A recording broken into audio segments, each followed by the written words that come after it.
Good day, ladies and gents, wherever you may be around the world, and welcome to Splendid Isolation number 139. As always, I'm going to start off with a tune.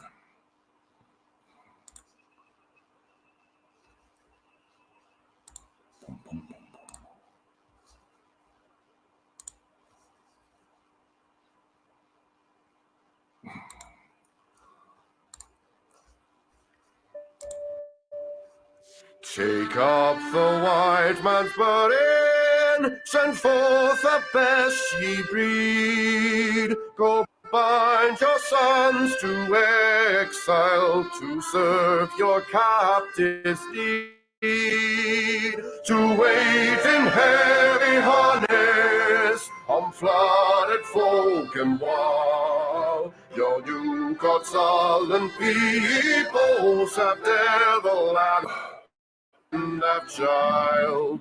Take up the white man's burden, in patience to abide, to veil the threats of terror and check the show of pride. My open speech and simple, 100 times made plain, you see your mother's profit and work another's gain. Take up the white man's burden, the savage wars of peace.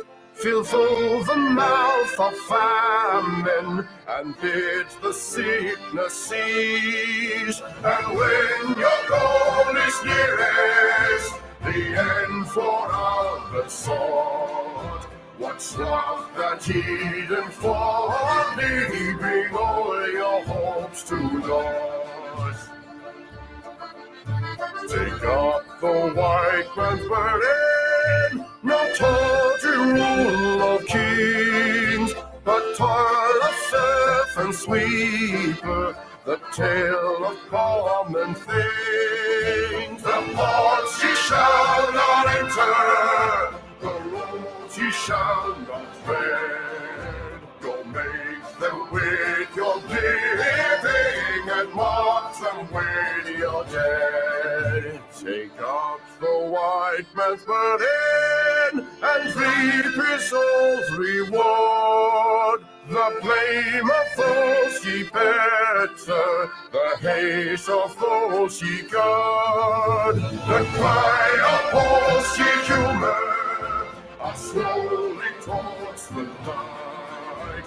Why brought ye us from bondage, our loved Egyptian guys? Take up the white man's burden, ye dare not stoop to less, nor call too loud on freedom to cloak your weariness. By all ye cry or whisper, by all ye leave or do, the silent, sullen people shall wail gods and you. Take up the white man's burden, have done with childish days, the lightly proffered laurel, the easy young grudge praise. Come thou to search your manhood through all of thankless years. No hands would give what wisdom the judgment of your peers. Take off the white man's burden through all the thankless years.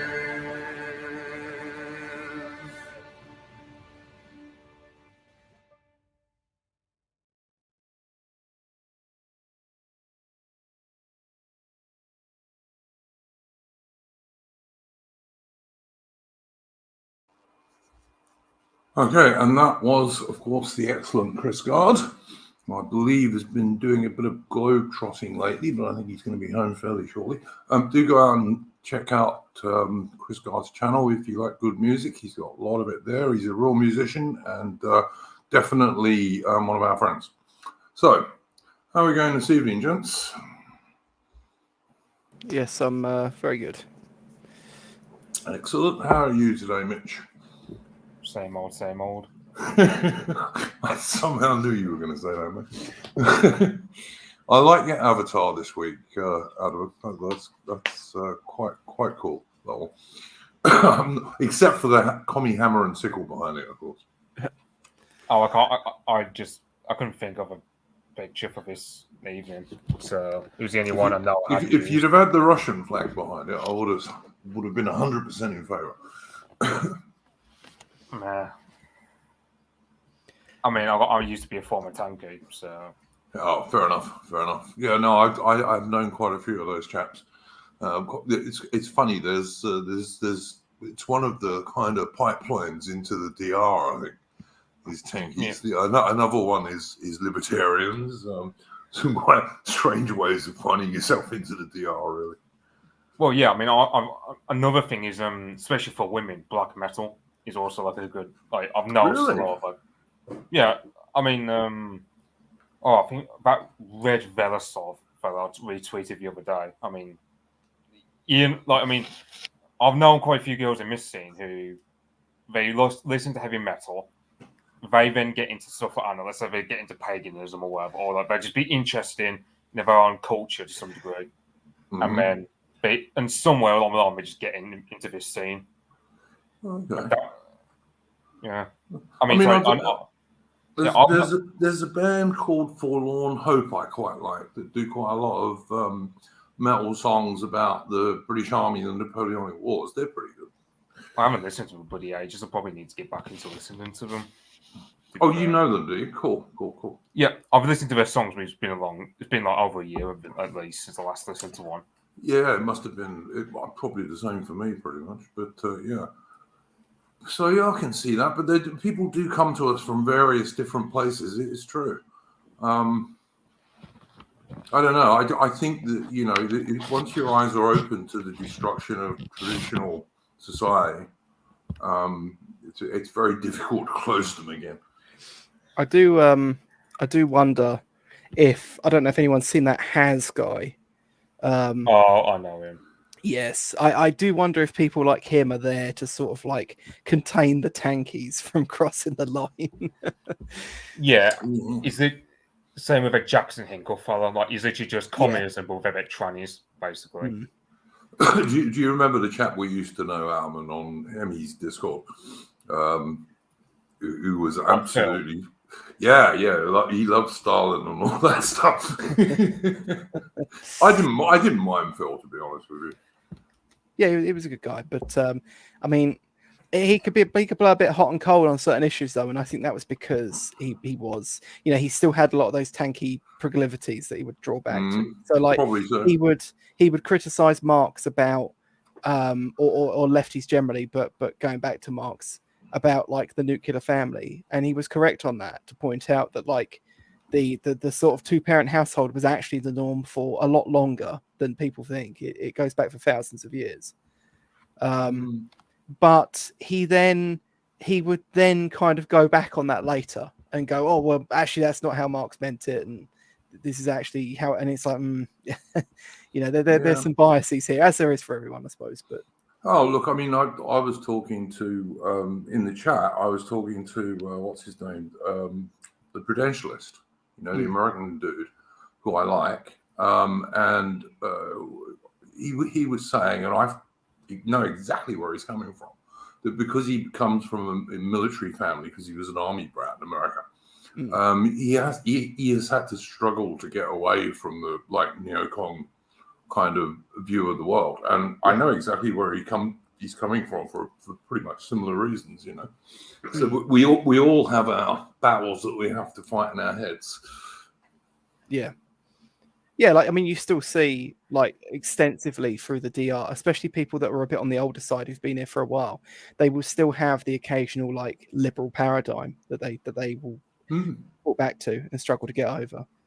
Oh, absolutely. Well, I mean, I did a stream the other day on the absolute state of the British Armed Forces in 2023, which was actually moderately popular. But a lot of people on the DR wouldn't do a stream about that at all, to be honest, I suspect, which perhaps is why it was popular. But you know, I mean, I'm against going adventuring around the world, particularly, except insofar as it's like good British allies like Australia or what have you, and also for the British overseas territories, of course. But you still need a decent defence force to defend the people, basically.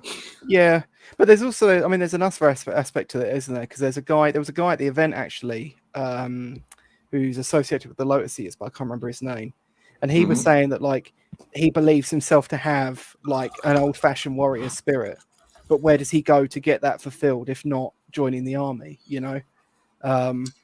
Very true. Yeah, and it's like you know, a lot of those people that came out of the army. I mean, we always hear of like the homelessness and the struggles of military vets, but by and large, most people that come out of the army do very well for themselves. Yeah, they get a certain amount of self-discipline and all the rest of it. Yeah, I can see that absolutely. I mean, for example, they used to have national service in South Africa when I was there under the white government, and women used to say to me that you see, you could do two things there. If you were going to university, you could put it off until you'd done your university, in which case they would take you in as an officer most of the time, or you could just do it when you were 18 and then go to university afterwards.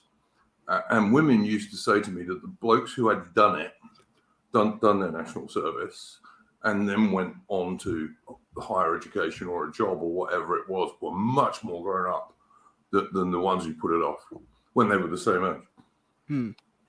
Yeah, and it builds character, and it really builds camaraderie as well. You know, you gain a network of people through the military that you take with you when you leave, and yep, that's true. You know, you do. You make good mates.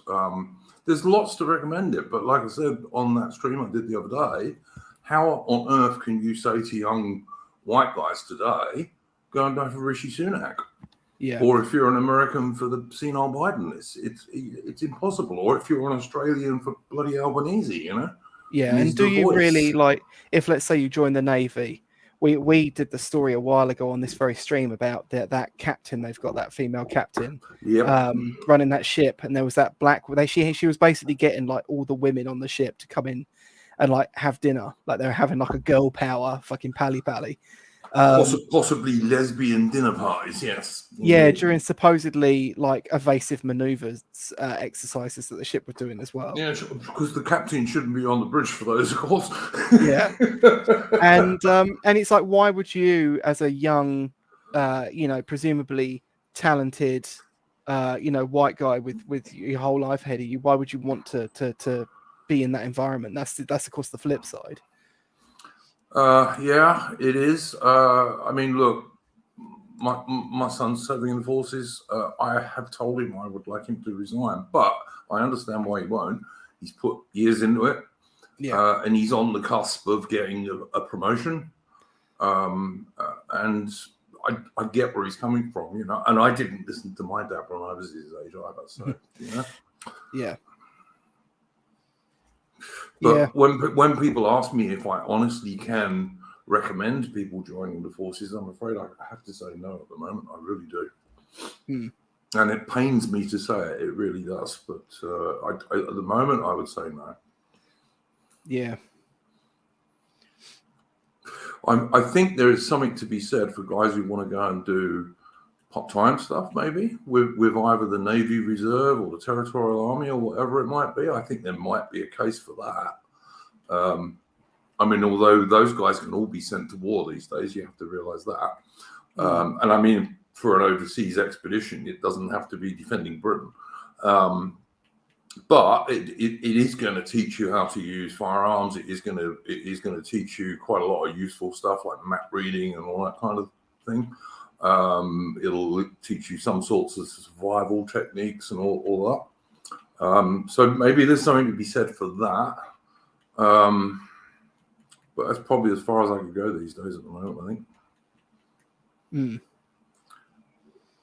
think. Did you have a first topic you wanted to bring up, Alan?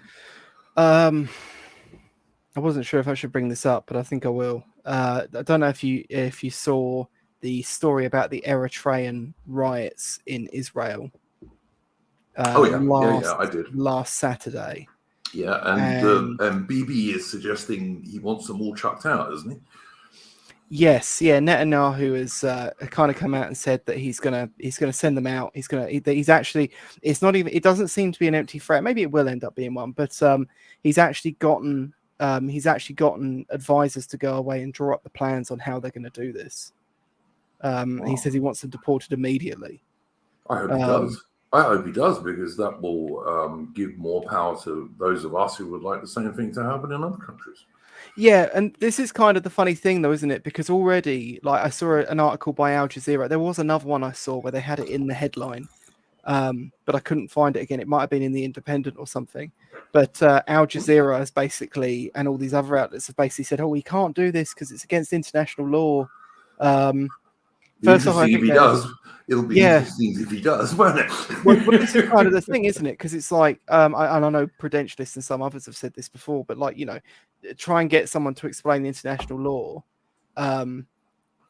without implicitly kind of admitting that it's just American dominion, right? Ultimately, Yep. And of course, the funny thing about this particular relationship is that Israel exerts a fair chunk of power over the United States foreign policy. Yes, it does. Yes, there's quite a unique relationship between those two countries because of that. Well, big time. I mean, Yeah. America basically gives Israel lots of military kit, which everyone else has to pay for. Yeah, it's like they're not gonna be able to hold Israel to the same standard that they would Europe, and partly because of the implicit like power relationship. Like, we're a colony. Israel is actually a full-blown ally, or even a large part of its seat of power. Well, I don't think it really is an ally, but that is the impression that the American deep state likes to give everybody else. Yeah, but, I mean, the Israel-US relationship can be more easily coined as a relationship between allies than, let's say, America and Germany post the pipeline bombing. Or yeah, absolutely right. Yeah, I can't disagree with that one iota. Or with Norway or any of the other nations that were affected by the pipeline bombing that we all know damn well the Americans did. But I mean, yeah. And it's like there's going to be. It's kind of funny as well, because it's like, if you watch that recent cigar stream where AA has been covering General Richard Hilton's books, and he did the one on the 13th Power, which is the one of his I hadn't read, and now I really want to. That is absolutely correct. International law is fake. Yes, that's why I put it up, and I totally agree. International law is what you're strong enough to get away with doing. Yeah, and of course, one of the things that comes up in that book, particularly the chapter he covered, anyway, is that there's a large sense in which Israel was quite, or the groups that made up Israel were quite pivotal in the construction of what we would consider now like the post-war consensus. They play, of course, like, Menachem Begin, right, one of the early Israeli prime ministers, was like manning a group that bombed British embassies in Italy. And the Israelis were the Israelis in Palestine before the British left, when it was a British mandate, were full on terrorists. There's no doubt about that whatsoever. They were. They hung British sergeants who they captured. Yeah. And it's like, even though I often find the whole Jewish influence in British politics to be a lot weaker than it is in American politics, you had that guy, Emmanuel Shinwell, the Labour MP. Yes, I remember. Who it's believed he supplied the information about the King David Hotel being used as an FOB to the groups that bombed it. Yep. Yeah. Wouldn't surprise me at all. And then, of course, you had the owner of the Daily Mirror, Maxwell. Yeah, whose lovely daughter was the best mate of Epstein. Tough, yeah, and who many people suggest may have been killed by the Israeli intelligence because he was going to say something he wasn't supposed to. Yeah, but he was definitely an Israeli intelligence agent when he was running the Daily Mirror, which for anyone outside of Britain used to be one of Britain's biggest selling newspapers. He was definitely a Mossad agent at that time. Yeah. Yeah, and it's like and it's like so it's kind of ironic to me, there's a certain instance in which God has a sense of humor, in that the country that was very pivotal in helping America construct the post-war the post-war consensus is probably also going to be, it could be responsible for destroying it. Yep. Yeah. Bingle in the chat is saying, thanks for creating Israel, Britain. Bingle, I really suggest you go and watch that AA stream that Adam was just talking about, which was last week, was it, Adam? Yeah, I believe so, yes. Yeah, but when a British soldier from that period talks about what actually happened, and trust me, it wasn't Britain creating anything. Britain was trying to hold the line. Well, that's the thing, because I mean, Jeremy Corbyn brought this up, didn't he? He was like, what, you know, one of the worst things Britain did was the Balfour Declaration, and he's probably right, actually. But at the same time, like, we signed the declaration, and then everyone involved kind of realised what it meant, and they all kind of got cold feet, rightfully so. Yeah, and kind of didn't want to follow through on it for the longest time. And it was, and to be fair, it was nowhere near as specific as some Zionists later claimed it was. Yeah, yeah. So yeah, I totally agree with you there, Armin. Vingle is saying he did listen to it and he only said that to get a rise out of me, because you can always get a rise out of me for that sort of thing. But at least I'm consistent. So, but yeah, the Brits were not in favour of creating the state of Israel, particularly, and most Israeli terrorism was actually directed against the Brits. So Which, if Britain was so pro-Israeli, it's quite strange that most of their terrorism was directed at killing British servicemen. Yeah. And also some women and children as well, by the way, in places like the King David Hotel. Yeah. And some of those, I mean, that group under Menachem Begin particularly, some of those villages that they went and just fucking wiped out. Like, you mean the Haganah, don't you? Yeah, I don't want to, I really don't want to be a third worldist. I really don't care what happens to brown people, but that was still pretty grim. Yeah. No, I don't disagree with some of that, mate. And the book that you're talking about, the obituary of the British Empire, the strange death of the British Empire, I think it's called. That guy actually goes into a lot of stuff about that. Yeah, because I mean, one of the big things, because I've read that Imperial obituary run, and one of the big things from that always stuck out to me was when he covers the Montague report, which I think AA has actually also done a video on this week. Yes, he did. He did. It was good. He read a whole chapter of the book. Right. It is a good book, though. People should read it. Yep. Yeah, it is. It's excellent. The thing is, a lot of those, I mean, this is actually one of the things that we were talking about at the event, which kind of came up in conversation, is that, like, the invention of the PDF has done a lot to safeguard a lot of the, like, post-war truth seekers that have been largely put away since, like, the 70s. AA said you can't get a copy of that book at all easily. No. And it was only published in 1968. It's not ancient.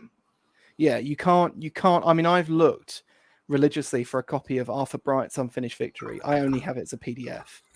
I've never been able to find a copy. In my searches, I found a listing for a copy on, like, A-Books from America, but it had long since been sold by the time I was looking for it. I've never found a copy since. There's one or two military history books that are a bit like that you just cannot get. Yeah. Certainly not unless you've got, like, several £1,000s to waste on it, or spend on it, I should say. Yeah. I mean, even James Burnham books. James Burnham books have only really come back into having a mainstream print copy in the last, like, 2 years.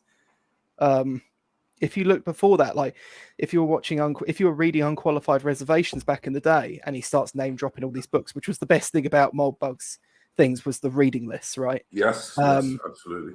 A lot of those books, you couldn't get them. You just couldn't get them at all. You just had to download PDFs from like the bowels of the internet. Yeah. All right, Military Theorist has just given a couple of sources that I've stuck up on the screen for people if they don't know them. But yeah, you can find most books there. Do be careful with Z Library, though, because since they had that lawsuit, there are so many copies of that website that are trying to there's a real one, and there's a lot which are not. But I don't think I can go into that on YouTube, sadly, or I would put up the link to the real one. But the one in our Discord, Alman, is the real one. Yeah, from the real one. But yeah, I did. But censorship and changing books. I mean, you could do a whole stream on that. Like, because what they're doing now is they are taking classic books and they're changing bits of them and just not saying anything about it. Yeah, they've been changing the James Bond books more recently as well, which I found particularly weird because they changed them because of his comments on race. But the funny thing is that first off, I don't think they mention race in the first book at all. In the second book, which I can't remember the name of, the one where he goes to Jamaica. He's also not at all a feminist. It has to be said. No, he is not. But funny enough, I remember when he wrote that book, because there's a part of it where he's in New York, where Bond is in New York. So Ian Fleming worked quite closely with an American publisher, and they got him to change a lot about that book originally when it came out, just to make it more sensitive to the blacks. And of course, Ian Fleming himself lived in Jamaica. Yeah. When it was still British, mind you. Yeah, and when the crime rate was shockingly low compared to today. Because it was still British, but yeah. But yeah, and I mean, Ian Fleming was an actual British naval intelligence officer during World War II. And of course, James Bond is actually Commander James Bond of the Royal Navy. So, like, he's kind of Ian Fleming's alter ego. Yeah. So yeah, and it's like it even goes beyond that though. Like there was a what's that name of those? There's Penguin, and then there's another one. Is it called Schumpeter and something? Another book publisher, one of the big five. Simon and Schuster, yeah. Yeah, I think that there was a buyout between them. I think, and Biden's Department of Justice has basically tried to put a stop to it, and they've taken them to court. And one of the interesting things that came out of that was that Penguin had to admit in court that less than half of the titles on their books, about half the titles on their books sell less than a dozen copies. Wow. which is shocking when you consider, and it's like I can go in my local Waterstones and I can see books on the shelf, and I saw one, and it was a book about what's his name, the Argentinian guy who went out to Cuba, the communist. Castro. No, not Castro. His mate. Oh, the other. You mean the other bloke who's on all the T-shirts? Yes. Che Guevara. Che Guevara. Yeah, that's it. They had a biography of Che Guevara, and it had like a crease on the front cover. And when I went back there like 4 months later, that same book was still on the shelf. Wow. Like, a huge amount of books in bookshops just don't seem to shift. It's like the front couple of tables shift a lot of copies, and then everything else is just kind of there for show. I would suggest that, like, especially for people like us on the DR, or second-hand bookshops, boys, are the places to go, and also op shops. Those kind of charity shops that you get. I don't know if you get them in America, but you certainly get them in Australia and Britain. And a lot of those places, you will find a lot of library books that have been withdrawn. And often books are withdrawn from libraries because they're not politically correct. So you can pick up quite good books. And it's also a good place to pick up children's books as well that have not been changed because they've been withdrawn from libraries.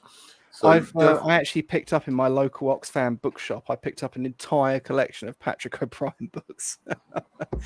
Wow, mate! What do you mean? All 20 of them? Yeah, all 20 of them. All of them. Wow! Can I ask how much that cost you? They were pretty cheap. I think they're about £1.20 each. That's not bad at all, mate. Really, Jesus. That's really good. And Patrick O'Brien, if you haven't read him, is a great author. Yeah. If anyone in the chat has seen the movie Master and Commander, that's based on about 3 Patrick O'Brien books. The first Patrick O'Brien Aubrey Matrim book is called Master and Commander, but it's not the same as the film at all. Yeah. Vulture says, I like going into left-wing bookshops and asking for the right-wing books. Well, yeah, it's like when you go into those, you see those bookshops in like parts of London where they're like explicitly anti-fascist bookshops, like in Bristol and that, and just go in and ask them where the fascist bookshop is. Good one. Good one. Yeah, listen, the backdoor censorship of our literature is definitely something that more should be talked about on the right, I believe. Yeah.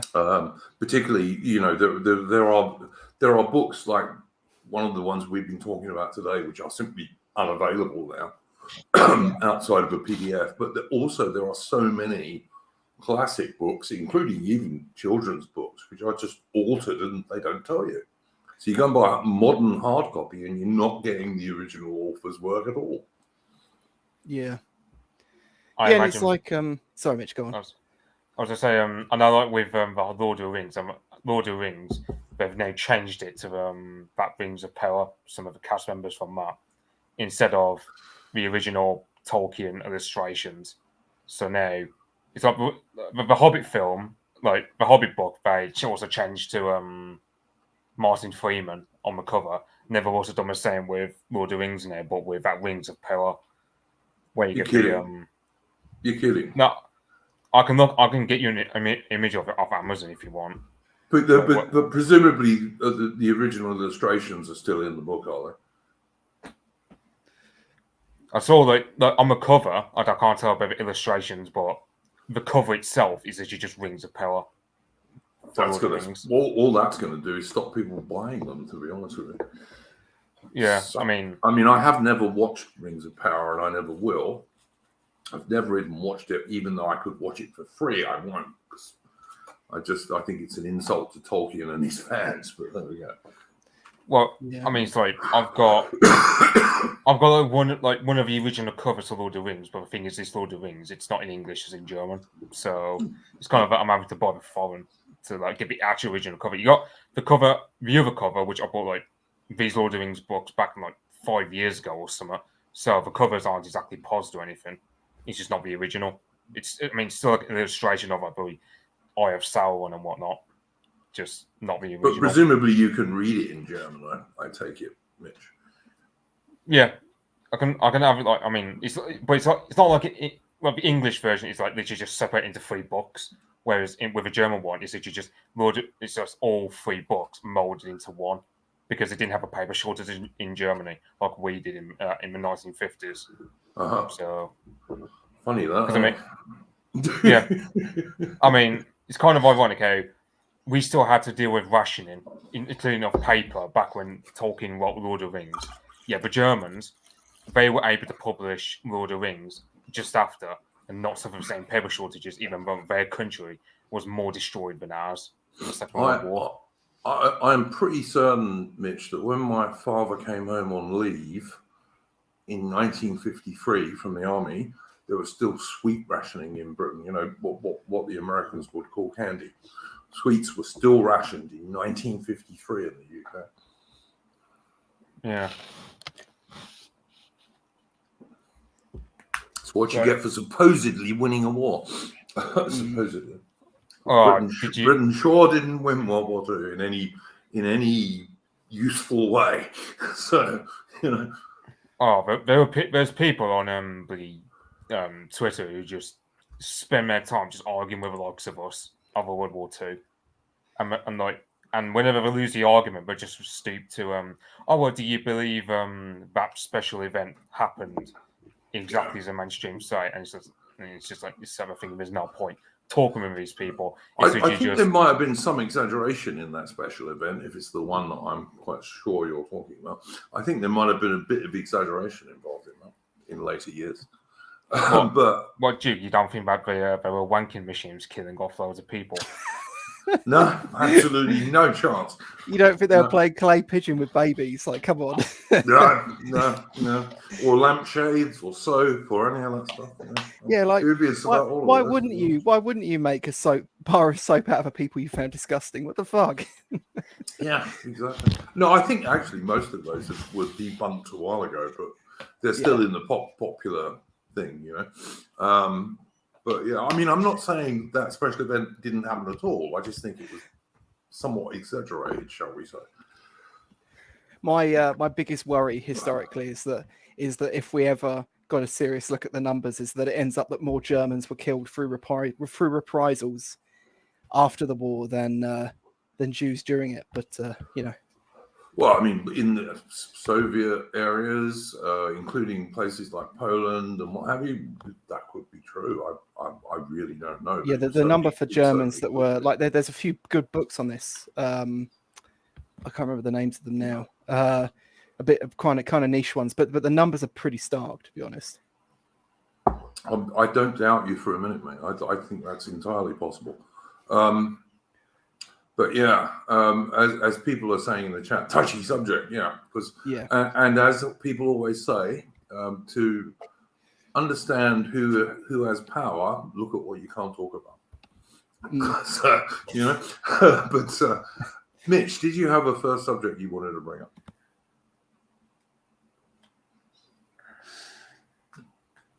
I believe I forgot the headline of it now. Put in my Discord a few days back. I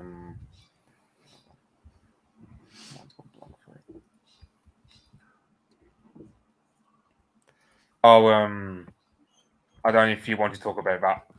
I mean, it seems the story was a lot more big up than I thought it to be, but that concrete story about RAAC concrete, which... Oh, yeah, go on. Look, I know nothing about it, mate, but I did think it was interesting when I saw you put it up, so go for it, yeah. Yeah, I mean, in terms of there's 100 schools, and plus a load of hospitals which were built with this stuff. Now, the thing about RAAC concrete is the fact that it's easier to install, and you don't need to be well-trained compared to other forms of concrete to actually install it. It's not as durable. It lasts about 30 years. So this concrete, which was used a lot in like the early 90s, late 80s, it's beginning to expire, but the government has just ignored it for years. So we now have a situation where 100 schools are closed off, and we've got hospitals now telling their nurses how to evacuate a hospital really quickly if the concrete starts to collapse in on itself. And presumably they used this to save money, did they? Pretty much. Well, yeah, I mean, that aerated concrete, I mean, let's be honest, that's just shit concrete at the end of the day. Like aerated concrete is just concrete that you haven't mixed properly. It's funny, though, Adam, Britain has buildings that are over 1,000 years old. Yeah. So it's not like we can't build stuff in Britain. It's just pathetic that we were doing this stuff in the 80s and 90s and what have you. Yeah. Yeah, it's kind of like so you get that meme about Chernobyl, about how the Soviets used to build their nuclear reactors with like cheap material and it ends up backfiring on them. Meanwhile, the capitalist West also does the same stuff, but with concrete for hospitals and schools. So someone's saying in the chat, Mitch, that you have a thick Brummie accent. I think it's a nice accent. It's a traditional British accent, and I like all traditional British accents. But I would also point out that Mitch speaks something like 6 or 7 languages, so which makes him a damn sight brighter than me, so, who can barely do English. So, I mean, it's I feel like times like English is like several languages onto itself, given how much. Well, you're our resident expert on Old English and all this kind of stuff. So Well, yeah, it's kind of like how you have English, which it's like, for example, I don't know, if you were to read like let's say some sort of formal document in Spanish, you can identify like half of what the document is meaning just because we borrow so many words from Latin that Spanish also uses. Or, Well, as I've said to you in the Discord, Mitch, if you ever, I know nothing about this subject at all, but if you ever want to do something on how English changed over the years, I will happily host it, but I won't have much to say because I know nothing about it pretty much, or, beyond the obvious fact that it changed gradually during the medieval period. Well, yeah, it's like, I don't know, it's, it's quite interesting, but I mean, I wouldn't. It's mainly just be like how the words change and how the sound changes. It won't be anything more complicated than that, just because I know. Well, like I said, if you want to do that, mate, let me know and give me a time, and I'll happily host it for you because I'm sure some people would find it interesting. I mean, I'd find it interesting because I know nothing about it, hardly, but I mean, Adam's saying about Thatcher era saw cheap material being used. I mean, not going to lie, I keep having this. I mean, I expect you get the same image where you just think like Thatcher as being very efficient. So I don't easily get the image in my head of like Thatcher era Britain being complete cheapskates with concrete, unlike let's say later era Britain, like I don't know, Blair era or whatever. But that could just be me. Yeah, I look, mate. I have been in Britain from time to time for varying periods of time since about 1985.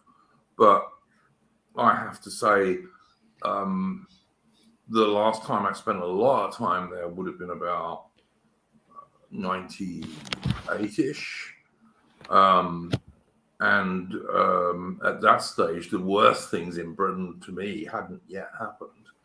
The worst things about Britain today, I'm talking about 25 years later. So, yeah. I mean, Mrs. Thatcher had her good points, not least of which was fighting the Falklands War, but she also allowed British industry to be totally destroyed. I mean, we make nothing in Britain hardly these days. I mean, other than building Royal Navy warships very slowly and very expensively in far too few yards, Britain doesn't make very much these days, sadly. Yeah, I mean, it's only what these days. It's only pharmaceuticals and financial services, really. These days. I mean, we even did like, can't remember when I posted it, but it was something like, "Oh yeah, were it not for London, England would be put down as a third world country." I mean, we have a lower GDP per capita outside of London than lots of Slovakia and Slovenia. Oh yeah, for sure, 100%. I mean, if it were not for London, Britain would be like financially terrible. But that's because all the industrial areas of Britain have been bloody well destroyed. Basically, but Birmingham and the Midlands, where you come from, mate, and obviously parts of Yorkshire and Lancashire were the workshops of the world at one stage. Yeah, so where I come from, it feels very close to you get the image of like those post-Soviet towns in Russia where it's just completely dead, and you just get those really crap-looking Soviet apartment blocks. That's what it feels like around where I live.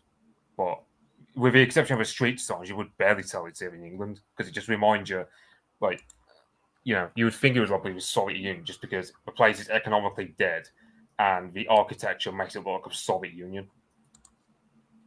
I have to say, look, where I lived when I was a kid, and I lived literally 10 minutes walk from Tower Bridge when I was a young boy,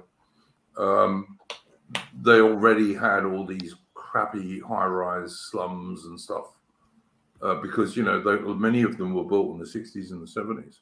But there was still a little bit of manufacturing in the area. And back then, there was still quite a lot of warehouses and stuff associated with the River Thames and the docks. So, Yeah, it's like, I mean, I know of like industrial stuff near me, but compared to what it must have been, let's say, 100 years ago, not the same. Like, you'll get small industrial firms or warehousing, but again, because of the way the economy functions over here, it's just not. It's not like what it was 100 years ago at the height of the empire. No, but even it's not even, Mitch, the same as it would have been in the 1970s or even the early 1980s. It's not the same even as that. There was still a reasonable amount of manufacturing in the UK up until the mid to late 80s. Yeah, so I mean, this is where I can get a lot of my tanky views from in terms of the mid 80s miners' strikes, because I don't particularly like Arthur Scargill myself, but then again, I can also sympathise with a lot of what he said about the miners' strike, given that, Thatcher got rid of the coal mines, and then what happened in the wake of those closures? Nothing.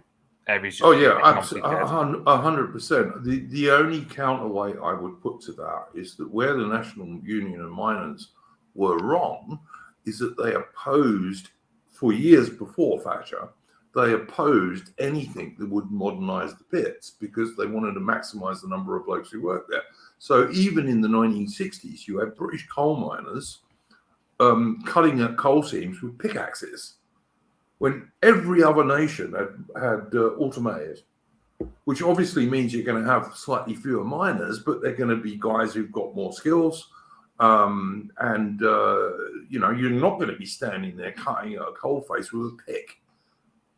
And I'm not saying that, and yes, that's a manly job. Of course it is. It's dangerous, it's hard work, and it is a manly job. But it's by the 1960s and 70s, that the day of that should have been over. Sure, yeah, Bob.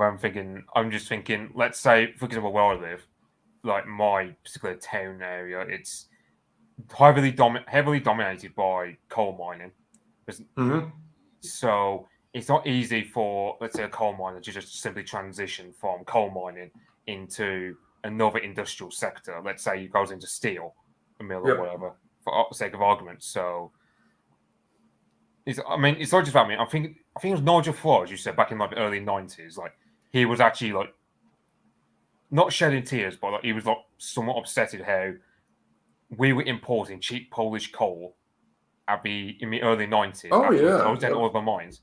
And you got to think cheap Polish coal, it's crap compared to Welsh coal, for example. Yeah, it's like German coal is also crap. But yeah, Britain has still some of the best coal reserves in the world. And as you rightly say, Mitch, Welsh coal is probably the best coal in the world. And in the old days, like in the days of splendid isolation of all these ships and sailors pictures I put up as thumbnails, the best Welsh coal was all reserved for the Royal Navy because it made their ships faster and more efficient because it was such good coal.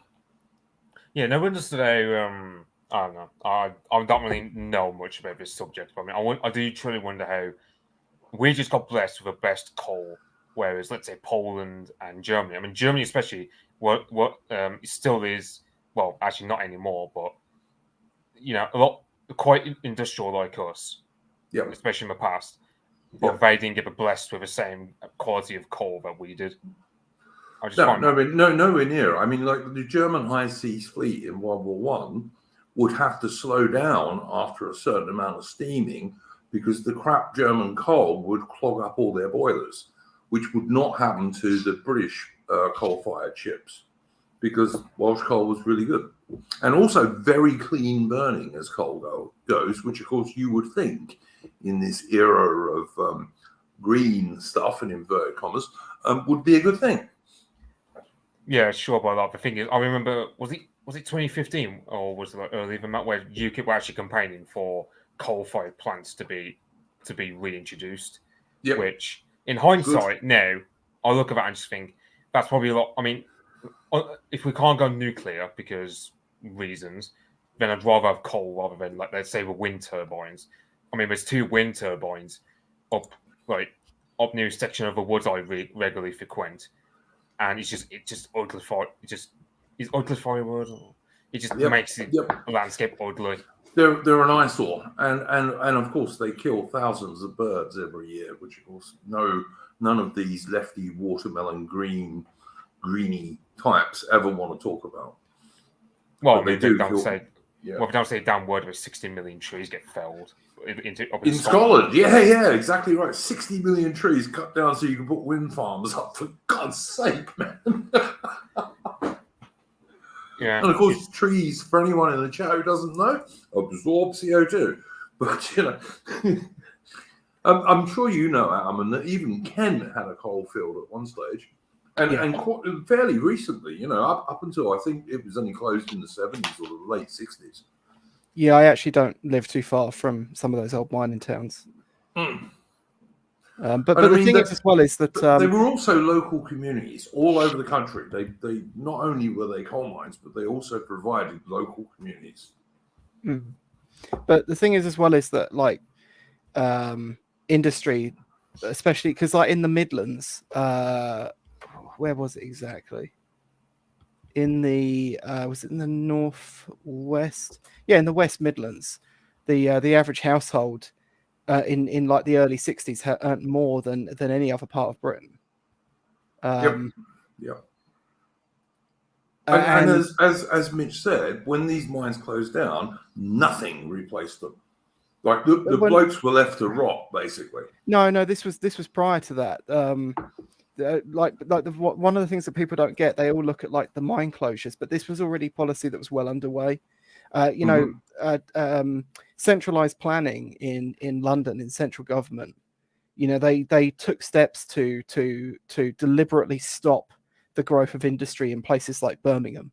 They specifically limited the growth of potential office space in central Birmingham as one example of this. As a way, because they basically threw their toys out the pram. They got the arse that there was a part of the country outside of the center of power that had captains of industry and that was growing and could form a rival power base, a power base, a rival castle. The miners was the thing with the miners was it was the last pushback by industry. But it also was obviously like a problem where it was kind of like it was also the unions had kind of taken control of it, so it was already a co-opted movement at that point. The miners' union was like really left wing eventually. As is always the case, you can go when I did a video on Enoch Powell a long time ago. I was doing a lot of research. I found there's a video on YouTube. I can't remember the name of it. It's on one of these like socialist worker pages or something like that, like for one of the magazines. And they interview a guy who was head of the Dockers Union when Enoch Powell made that speech. And he is basically sitting there trying to say that Enoch Powell was like backed by the big money, and all those protests that came out in support of him was like regime backed. and his counter protests with their much significantly flashier signs and more signs than people to hold them. That was the real people's counter protest.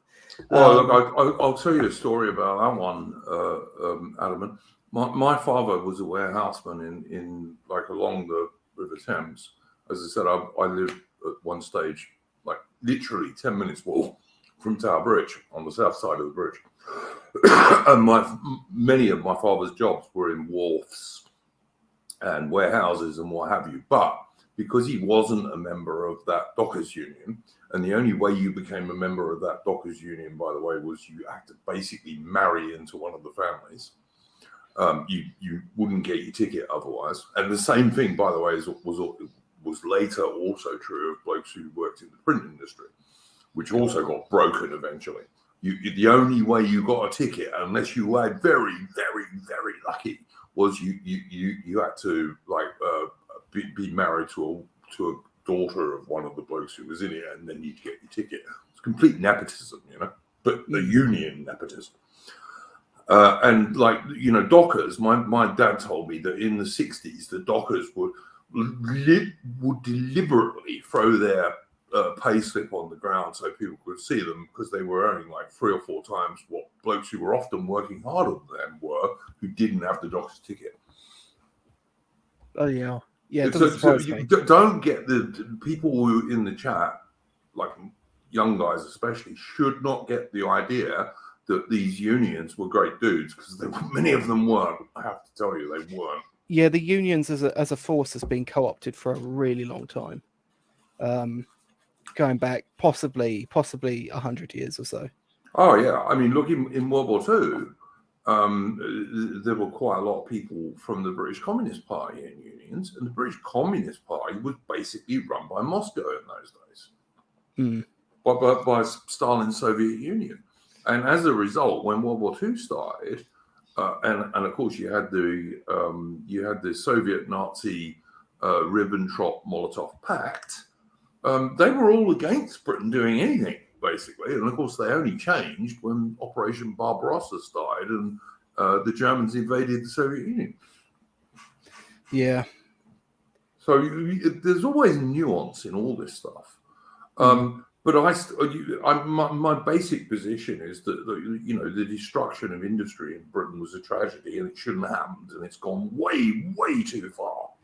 Well, the funny thing is, one of the things I've always found a bit funny is like I'll sometimes ask like a boomer, and I'll say, what happened between like 1950 and 1965? And usually they can't say anything. Like nothing of any real political import happened in that time, domestically. And yet you enter that period with Britain still being what it was, and you come out the other side with the world order completely upended. And then from 1965 onwards, like anything that had happened in America up to that point suddenly just appears in the colonies.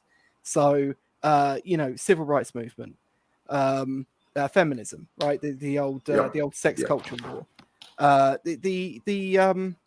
indeed the industrial stuff. America was undertaking the destruction of its own domestic industry, specifically to keep the last captains of industry, which Roosevelt had kind of put into a box to finally put those people down for good. And they use forced busing to completely destroy a lot of these manufacturing bases in America, and the communities, Yep, absolutely. And we didn't have enough non-whites here to do the same thing, but they just find other means to destroy the industry, because that's that stuff I was talking about that starts from 1964, and then by the time you get to 1980, like it's all been folded in, like everything. Yeah, Adam and I couldn't agree. I couldn't agree with you more. I mean, let's go back to this book we were talking about earlier. The Death of the British Empire thing.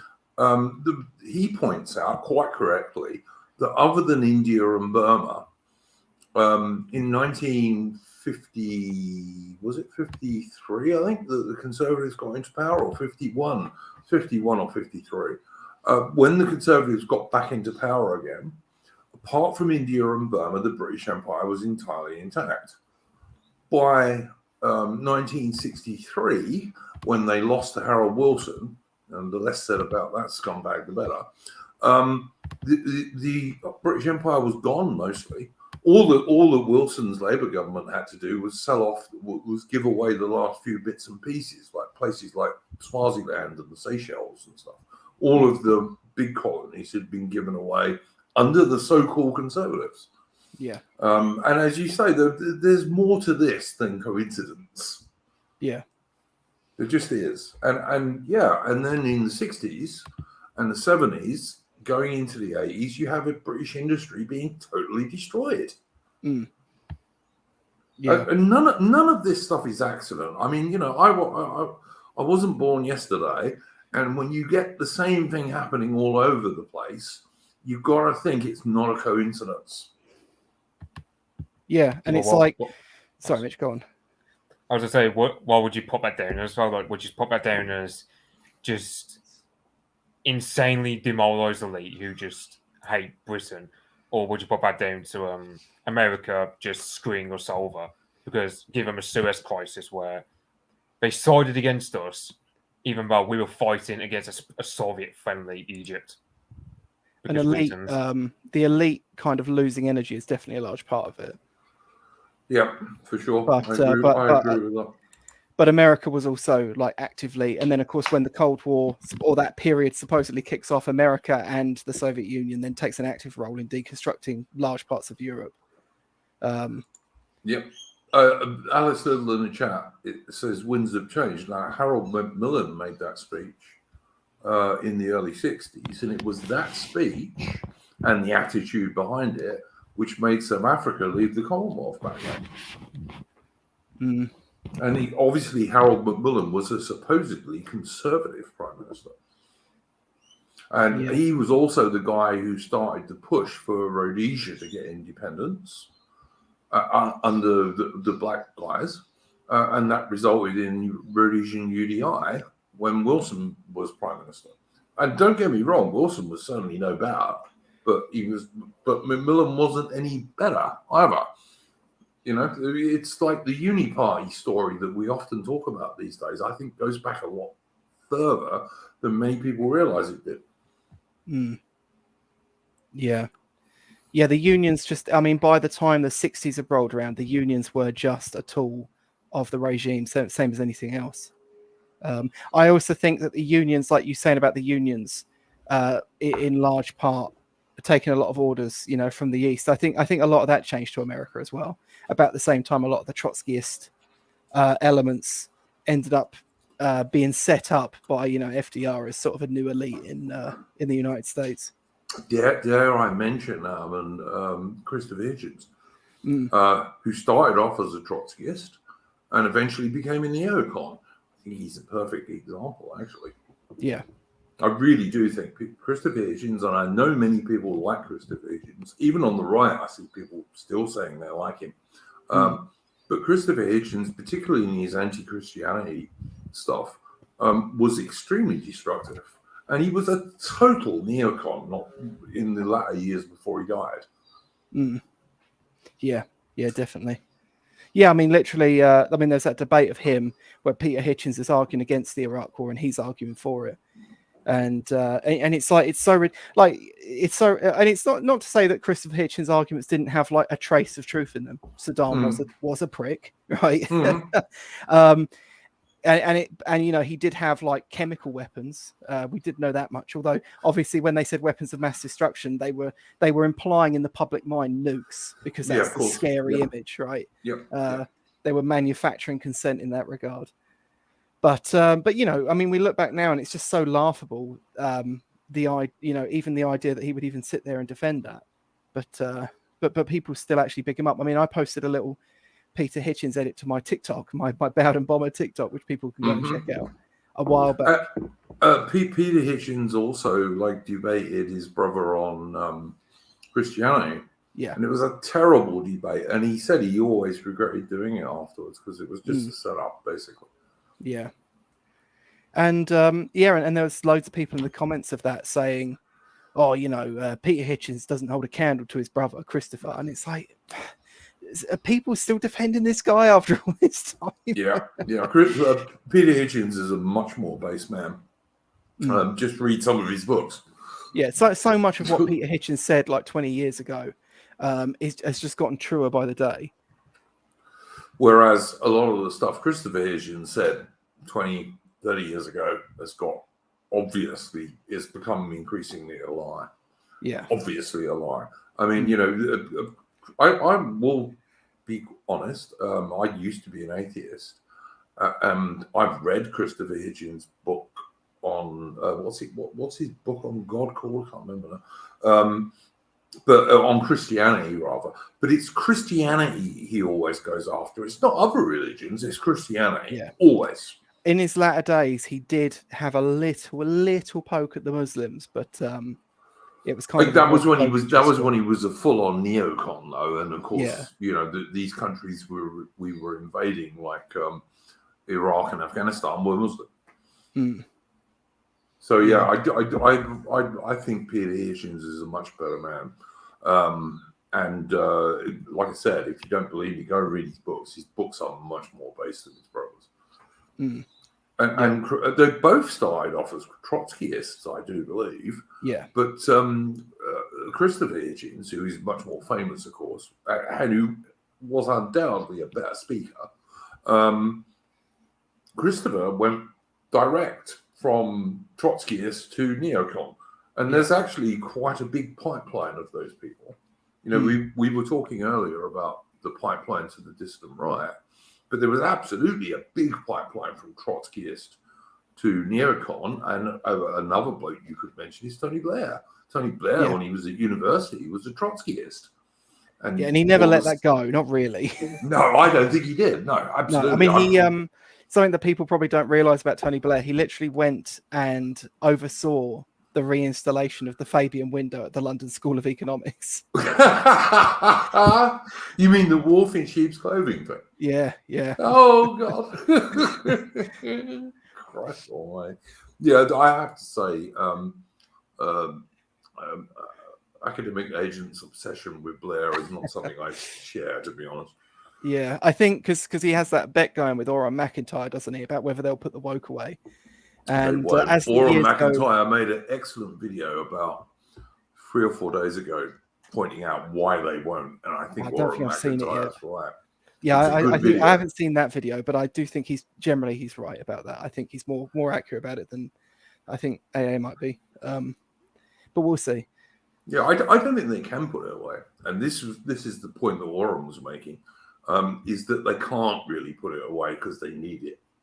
Yeah, and the thing is as well, like when Endeavour did that stream with AA a while ago, which was quite good, where and AA gave quite a good example as to how they might put it away, and he said like Reaganism was a form of containment, right? It was putting away a lot of the excesses of the civil rights movement, or at least the visual ones. But of course, the problem is there's quite a big difference between what we're facing now and what we were facing then. Then all the extreme radicals were largely on the outside, and the people that were willing to construct containment and do the smart thing were on the inside. Now all the radicals are very much on the inside, and everyone else has been expelled. Yes. You can look at like for example, I mean, here, this is a fairly small example, right? But look at like the Troons, right? Or specifically the people that have transed their own children. You can't put that away, right? But those people are going to they will never give up that position. They will never be able to turn around and admit that they've done that to their kids. No. So I mean, but if that ain't child abuse, what the hell is? Well, yeah, and that's the thing. Like you've literally got a subsection, a small subsection, admittedly, but a subsection nonetheless of society who has committed a horrific level of child abuse on their own children, and they won't be, and they can't admit that. They'll never be able to admit that to themselves. They're going to be. I think I've heard this example before. That they're going to be like the last Japanese soldiers, right, still fighting on some island somewhere, long after the war's been lost. And the problem is I don't know that they're brave enough for that, but you know. Well, this is the thing, though. They're gonna keep up. They're gonna keep up the pretense of it. Ultimately, I think the so-called elites will. I think you've got to realise that our elites in the Western world these days are totally against the real people of their nations. You know, and in Britain's case, it's easy because you can say the Anglo-Celtic people are the real people of Britain. But in America, you're basically talking about white people, really. And in Australia, you're also basically talking about Anglo-Celtic and white people. And our elites are totally against them. And one of the things you have to realize is that every time you see that word diversity in air quotes, what they really mean is anti-white. That's all they mean by diversity, anti-white. Yeah, on the topic of like putting more woke away, I mean, okay, so you get that film Full Metal Jacket, which, you know, most guys of my generation, they'll throw a hissy fit over Hartman using the N-word. I think that at some point, given you know, the powers that be are wanting us to go to war with Russia or China at some point. I mean, you get neocons like Max Boot, for example, who talks about a war with China. At some point, you're going to have, and let's say if that were to happen, you have to draft a lot of young men for that war.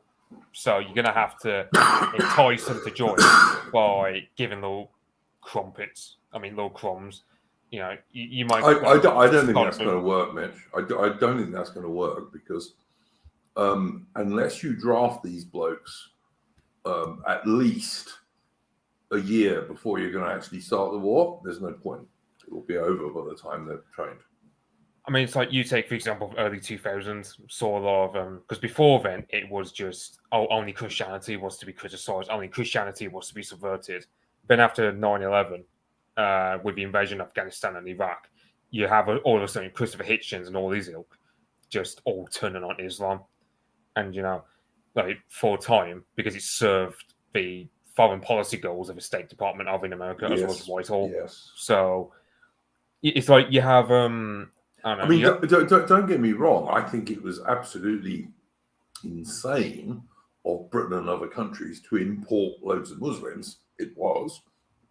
And quite a lot of British and other white people have been killed because they imported so many Muslims.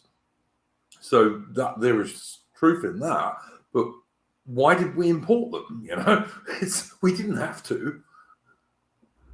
Well, sure, yeah, but that's not like the point. Is I'd say first of all, the Muslim like I'm pretty sure there was a survey that was done that said Muslims have more favourable views of the LGBT crap than evangelicals in America.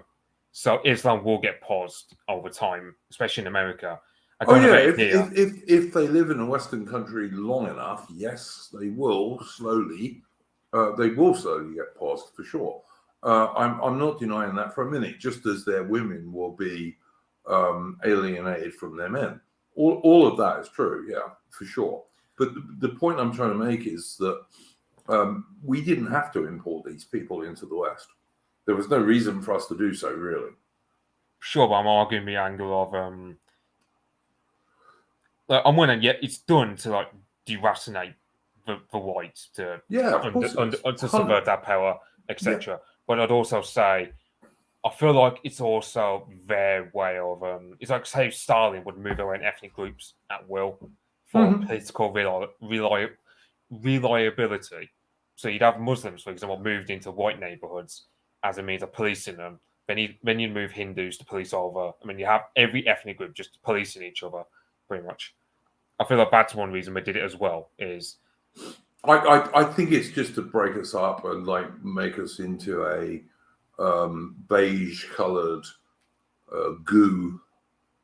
And they don't just want to do it to Western countries. They really want to do it to like all countries, including the second and third world.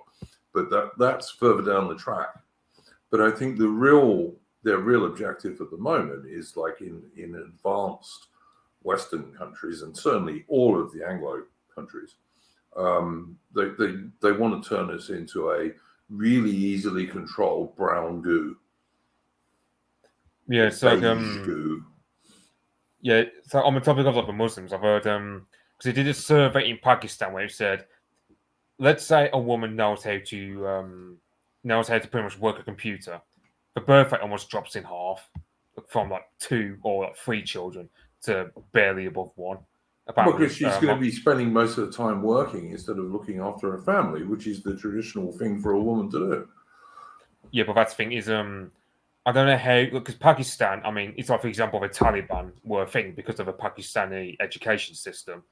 How would Pakistan, because they're in US sphere of influence, but they do juggle a bit between Imran Khan, who's rebelling against the Americans, while most of the Pakistani didn't he get arrested?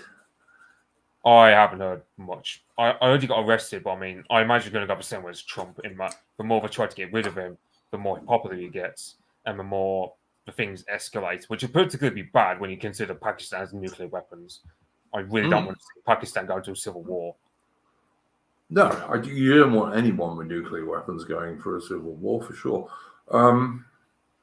But yeah, I think this pushing of feminism, this pushing of LGBTQ and gay crap, and I mean, look, there's so obviously an agenda behind this now that it's hardly even worth us talking about it because it's so obvious, and it's, you know, what was Britain and America pushing in Afghanistan?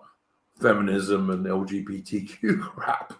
You know, American embassies fly the gay flag or the LGBTQ flag or whatever the rag is called. I wanted to put up a picture on my British military stream the other day, which was the chief of the British General Staff, who is an admiral, and the heads of the Royal Navy and the British Army and the Royal Air Force holding an LGBTQ flag behind a load of presumably gay sailors, soldiers, and airmen. So, you know, look, it's how obvious do you want to make it, you know? So, is there some sort of superstition or something in the Navy where they have a deep suspicion of homosexuals? I really don't want to imagine, for example, let's say I was in a ship. That depends who you're talking to, mate. If you talk to the Army, they'll try and tell you that everyone in the Navy is gay, but that's like an old-time joke. Well, it's like you get that. I mean, I can go beneath like comments of that boot camp scene from Full Metal Jacket, where you just get Army veterans from America just joking. Oh, the question, "Do you suck dicks?" is a very Marine thing to say. So you do get rivalries like that.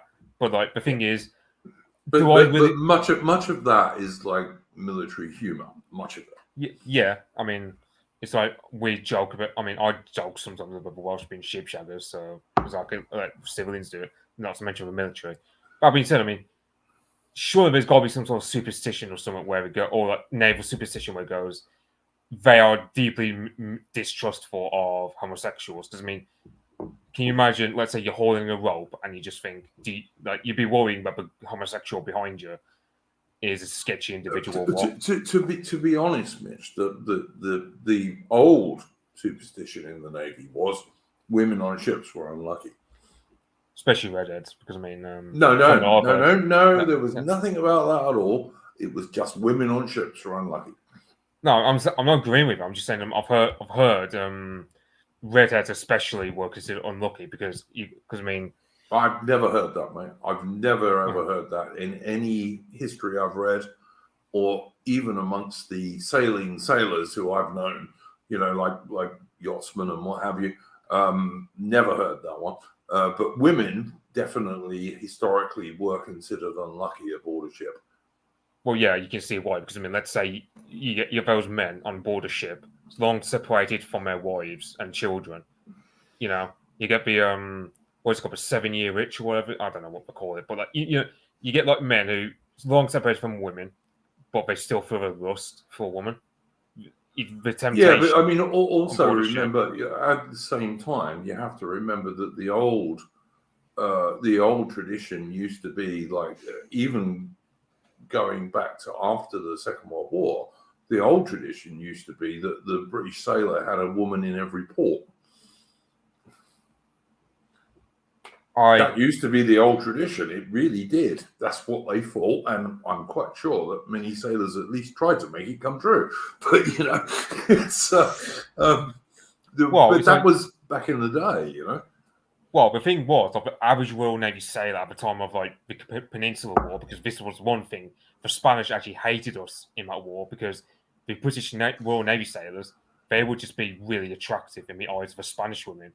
Because the Royal Navy sailors, they had a decent diet, which people really underrate because they think it was all biscuits, and everyone got scurvy. Well, it wasn't all biscuits. They had salt pork and salt beef and peas and all sorts of other stuff. But yeah, all right. Yes, it's not just that. I mean, the lifestyle of a Royal Navy sailor in most days required you to be really robust for physique. Yeah, and they were also relatively well paid back then. And of course, if they were on a ship with a good captain, and particularly if they were on a frigate, they got prize money as well.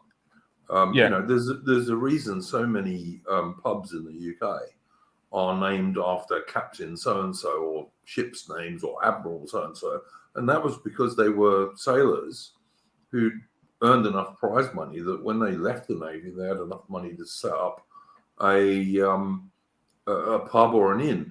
I see Vex Parrell in the chat saying syphilis buddies. You're exaggerating, maybe.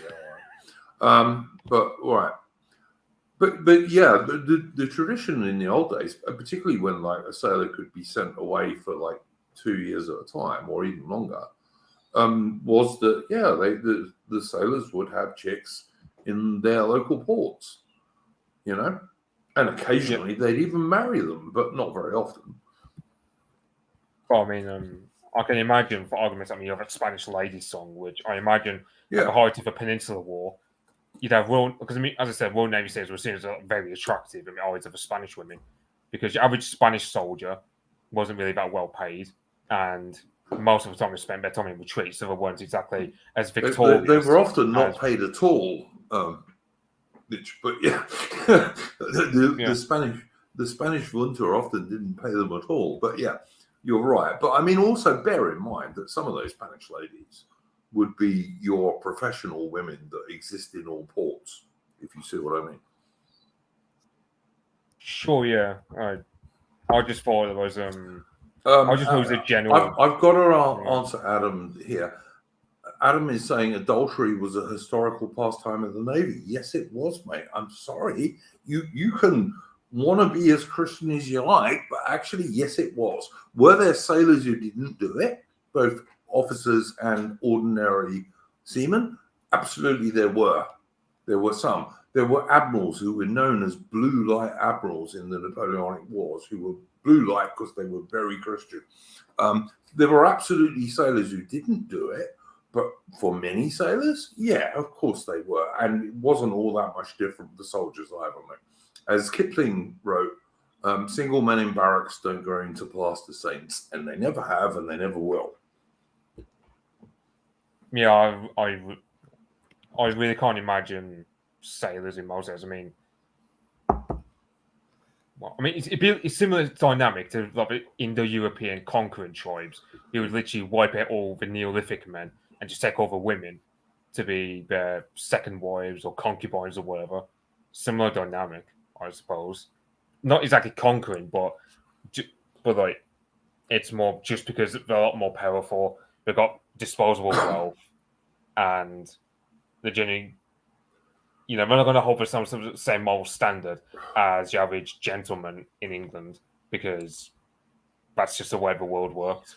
But I mean, even your average gentleman in England, Mitch, if he was a soldier in Wellington's army, let's say, and was in the peninsula between 1808 and 1814, and possibly went on leave, if he was an officer and a gentleman, and maybe got leave once or twice in all those years, are you supposed to believe that he was a good Christian virgin in between?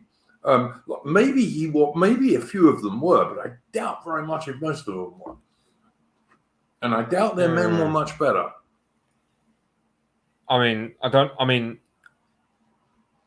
I've got the image in my head. I'm possibly going off the Waterloo film a bit, where you got that young couple with a young bloke who's just betrothed. Yeah, but bear in mind, Adam, and Mitch, you got to bear in mind that the Waterloo campaign didn't last very long. It was only 100 days. And yes, a lot of officers did take their women across. The normal thing for the other ranks was a battalion of about 800 or 900 blokes would be allowed to take 50 women. And the 50 women would be married. They'd actually really be married. And what they would do is do the washing and this kind of stuff for the regiment. But everyone else was left behind. Everyone else was left behind. I thought washing and cleaning. I thought washing and cleaning would be more for camp followers. Let's say. No, not in the British Army. In the British Army, and this went right through the Victorian era. When a battalion was sent overseas, it got larger gradually as the Victorian era went on. But a battalion of like 800 or 900 dudes would be allowed to take about 50 wives, and everyone else would be left behind. They were allowed, the other married guys whose women didn't follow them were allowed to send money home, and there was ways to do that in the army and in the navy, and many blokes did it. But they took like maybe 50 women with them, and everyone else was left behind. And those women they took with them, they did most of the regiment's laundry and all this kind of shit. That was why they took them. Different story for officers' wives, of course, because officers could afford to pay for their own wives to go and stay in a hotel somewhere and all this kind of stuff. Yeah, I just thought it'd be more of a dynamic of the washing of clothes, for example, would be done by let's say Spanish ladies of a night, for example. Let's say if you were soldiers in the Peninsular War. If in the Peninsular War, sure. If a battalion had been in the Peninsula, say 5-6 years, they would still have that original basis of like about 50 married women of the other ranks, like generally NCOs and privates. But over 5 or 6 years, then they'd pick up camp followers. And some of these women were actually married by the soldiers, yeah, and taken back to England, Portuguese and Spanish chicks. Some of them were, but they would obviously, the longer they were in the country, they would pick up more and more camp followers. What I'm trying to point out is that there was like about 50 married women were always allowed to go with the battalion anyway. Yeah.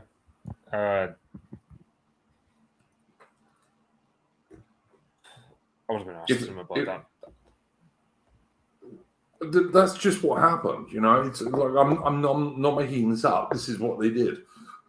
There are. I'll try and find one later on, but there's a fairly famous painting of like the women who are allowed to go with the regiment and the women who are left behind, and the women who are left behind are all crying their eyes out.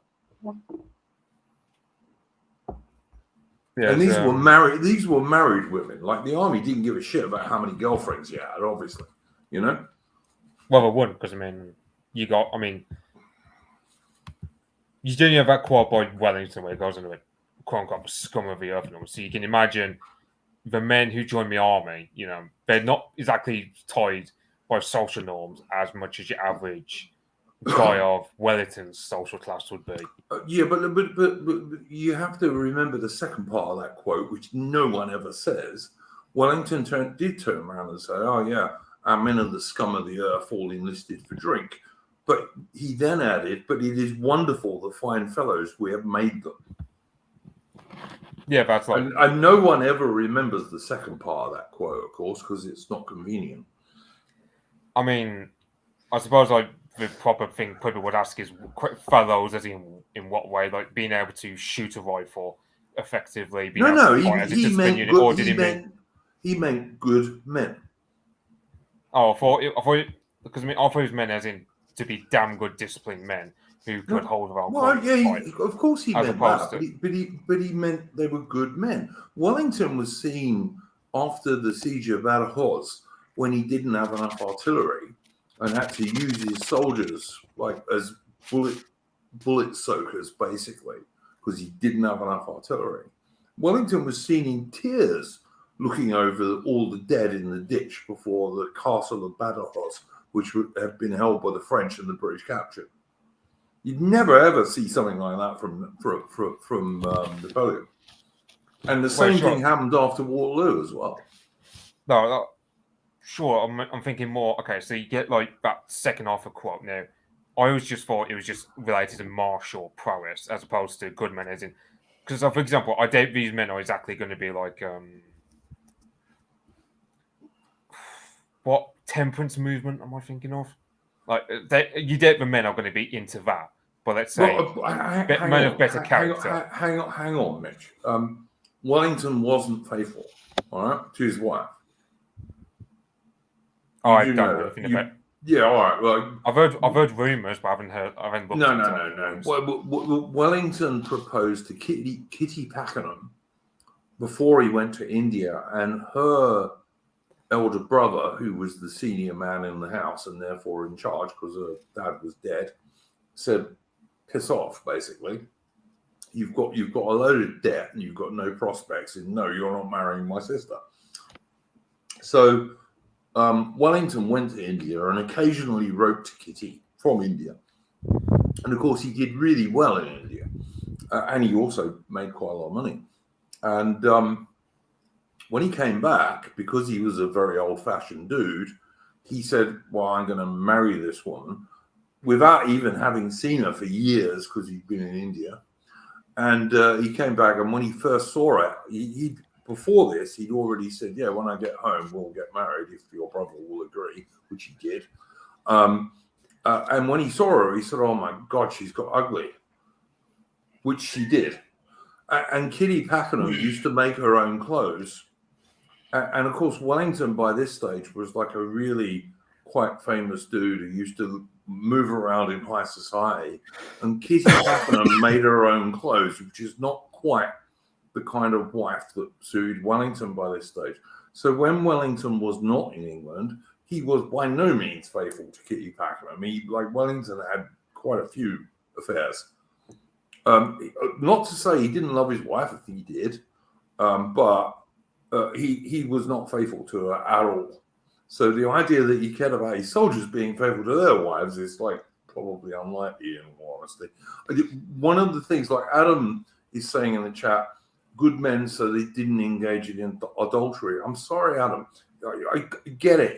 If you are a religious Christian, absolutely correct. But most men are not and never have been. And Patriotic Archive mentions Nelson in the chat. Again, a good point. So, yeah, I'm sorry. I think Christianity is a good thing and a good moral basis for most people. But I'm not going to pretend that most guys were ever like that, because most guys were never like that. Even quite a lot of guys who were fairly famous Christians weren't like that. You know, men are men, mate, and women are women, and people who've got the idea they're not have a false idea of history. I think you're kind of overstating the case when you consider the proclivity for diseases back then. They're probably less common back then than they are now, and in all honesty. I'm not sure. I was talking to a young chap a month ago, like much younger than me. Now, I've never had an STD in my life. And let me tell you, I'm not a Christian dude by any means. And I've known a fair number of women in my time in the biblical sense. I've never had an STD, but then I've always been careful about where I stick my dick. But I was talking to a young bloke who was a lot better off than I've ever been about a month ago, and he was telling me he's had two. So yeah. I think it's got worse, not better. Yeah, I can tell you from personal experience. I mean, because people have this image of a Christian trad calf girl versus, you know, like the heavy metal chick being promiscuous and all this, and I go, okay, from personal experience, I mean, the trad calf girl that I knew IRL, like, so I started dating her when she was like 20. She's had like at least 10 boyfriends by the time I met her. And this was like when I was 20, so a couple of years ago now. How old was she, mate? 20 when I met her. And she got 10 boyfriends. Yeah, and you gotta think also you can't even trust her judgment about sexual partners, because she would say that let's say blowjob, she wouldn't count that as sexual, being like she wouldn't count blowjobs as sex. So, but this is kind of also my point, is that the body counts of people now are much higher.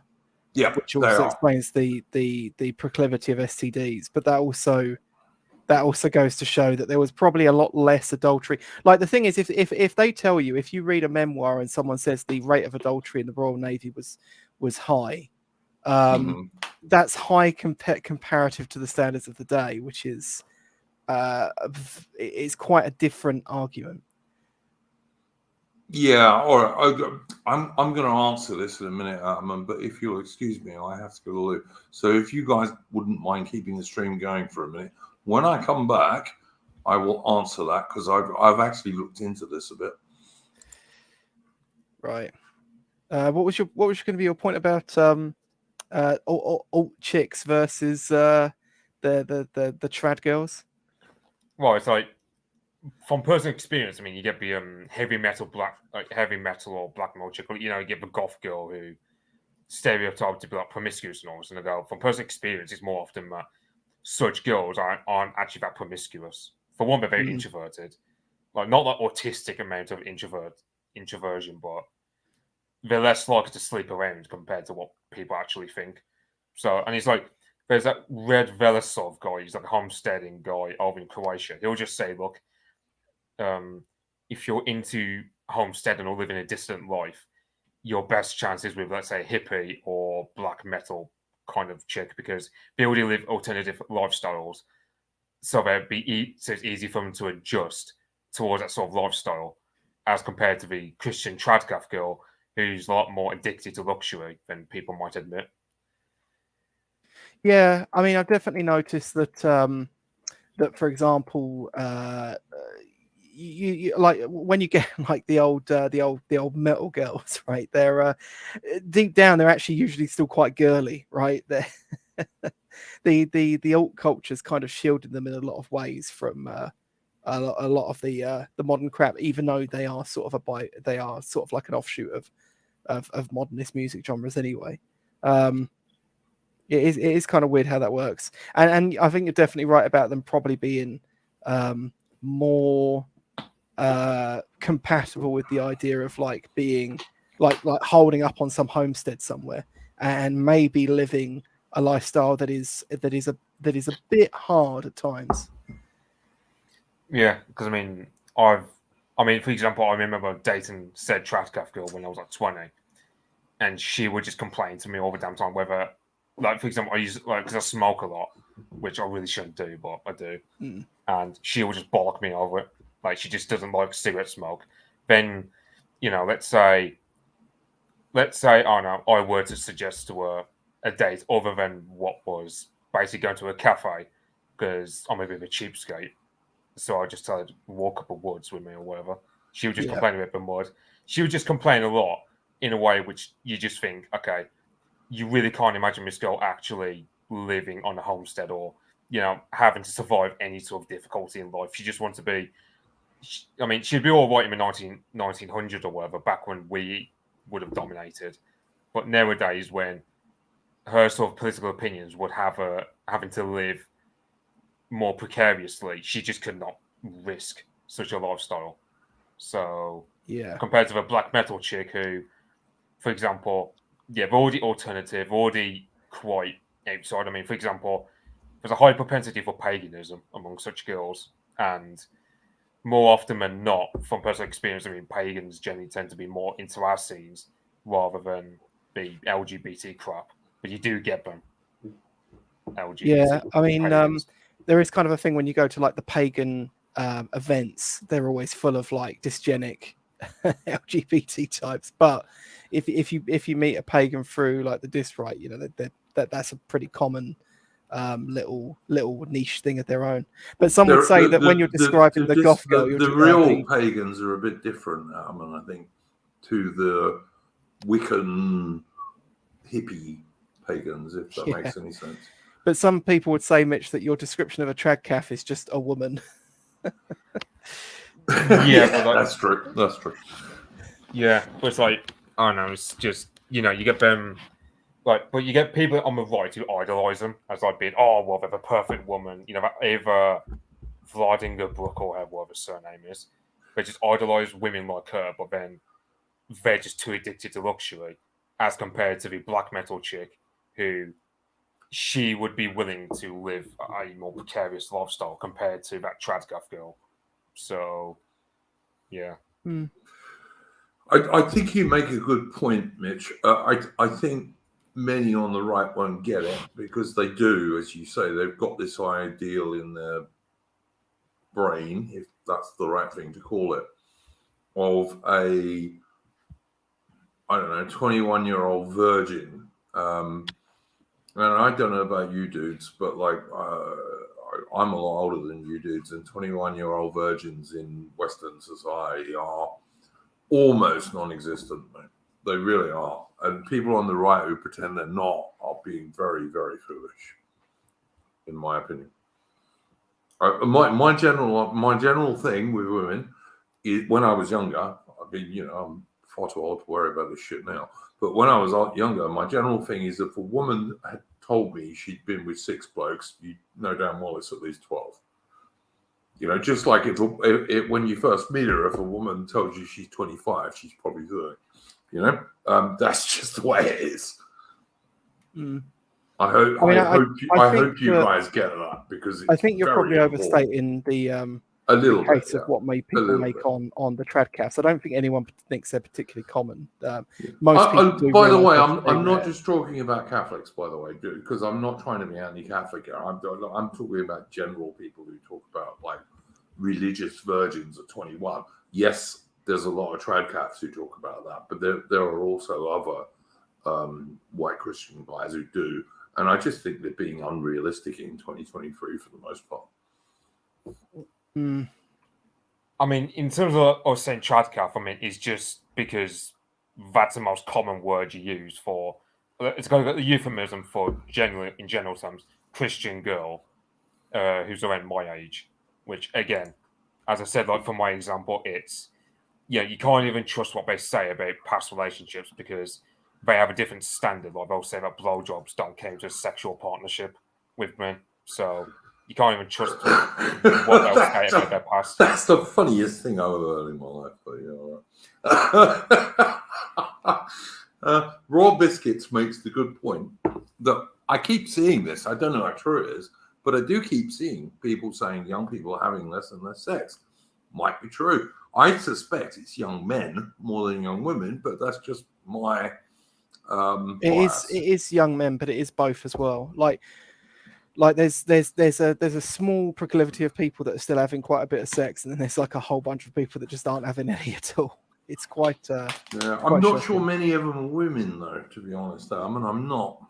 It's like, well, if they're even like, if you use the 1 to 10 definition of women, I don't see many women who are even sixes not getting at least weekly offers, to be honest with you. I really don't. No, there's quite a few women. You'd be surprised at the stats. It's less than men, but there's still quite a few. All right, fair enough. I'll take your word for it, because you're already a lot younger than I am. But I just wanted to make the point that I was talking about before I had to go to the loo. Most of the privates in the British Army and most of the ordinary and able seamen in the Royal Navy were not married. All right, and the same goes for the vast majority of the junior officers in the British Army and in the Royal Navy. Most of them weren't married. All right, the guys who were married were senior officers and senior NCOs. So you sometimes you would get corporals who were married, but that wasn't that common. But you would get quite a lot of sergeants in the army who were married and upwards. And the same for officers. Ensigns, lieutenants, and even a lot of captains were single. Majors varied. Some majors were married, some weren't. Lieutenant colonels, yeah, sure, most of those guys were married. And in the Navy, it was the same thing. Obviously, midshipmen were not married because they were mostly kids, basically. Junior lieutenants, mostly not married. Middle-ranking lieutenants, mostly not married. So when we're talking about these guys having relationships in the various countries where they served, they were not married, most of them. All right? So I just wanted to make that really clear. And single blokes are single blokes, you know? Yeah. But I just double checked the stats. They reckon women between the age of 18 and 24, 20% of them haven't had sex in the last year. I would press F to doubt that one, but all right, fair enough. Hang on, wait. Oh, I've got to add something to that. There's a load of very, very land wild type women these days. Not that that's most of them. No, I don't know. I've looked at specifically. I went down the rabbit hole at looking at TikToks of like femcells, right? Mm-hmm. And there are some slight nuances. So a lot of these women were actually like half decent looking, but they were sort of like also, I don't know, they seemed socially awkward. Okay, fair enough. I did notice that a few of them, the sort of language they used and the way they talked about it seemed to imply that maybe they were having sex, but they didn't kind of consider it sex, if you know what I mean. They were kind of giving themselves an out, right? But there was still a huge amount of them that genuinely just were like I haven't had any sexual contact with a man. I haven't even had any intimate contact with a man. It was quite shocking. It's less than the guys, but still. Yeah, I was going to say, all the stuff I've seen on young blokes, it's much, much higher on young blokes.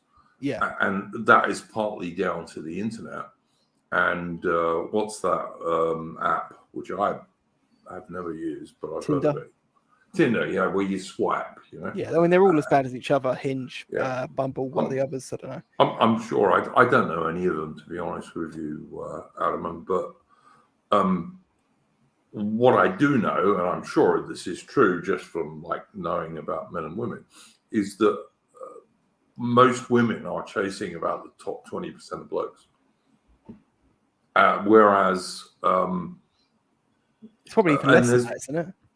It might even be worse than that. Yeah, absolutely. But what I'm trying to say is that for a lot of average young blokes, particularly if they're not either rich or at least relatively well off, if they're not smart, if they're not a bit, if they go to the gym and look after themselves and this kind of stuff, really, really easy for a young bloke these days to like find himself like no one cares, I think that there is a lot of truth in this, but I mean, you've also got to remember part of the way I came to the DR was through the manosphere, if you like, which is one reason I like Red Hawk, for example, because I think Red Hawk talks a great deal of truth about this stuff. And I know some people don't like Red Hawk, although I think it's telling that people like Lady of Shalott, for example, who is a married woman with several children, does like him. So there you go. Well, I feel like with Red Hawk, he's a lot more realistic, to be fair. Like, yeah, that's what I'm saying. Yeah, that's what I'm saying. Well, yeah, I mean, to be fair, I don't know what he'd make of a whole debate about black metal chicks versus trad Kafkas or whatever. I remember what you once said about because there's a lot of Christian men in the scene who have naive views about women. Like, I think that we can all just socially shame OnlyFans whores and others, and go, okay, but socially shaming only really works when you're in charge. It's not really going to work when. Like, for example, if I were to try and socially shame right now a girl near where I live because, I don't know, she did some sketchy stuff in the past, she will not take anything else into consideration because I'm not in power. I don't have any institutional gravitas to go alongside me. Well, I mean, also, how the hell is your socially shaming going to work on some chick who's making 50 grand a month? It's not. I'm sorry, it's just not going to work. Well, I mean, I kind of wanted to put this question to you to ask on the stream you did with Mr. Streets and Red Hawk, because that stream got taken down, by the way, by me. Yeah. And not because of Mr. Streets or Red Hawk, but because I was like really bad on that stream. I'm sorry.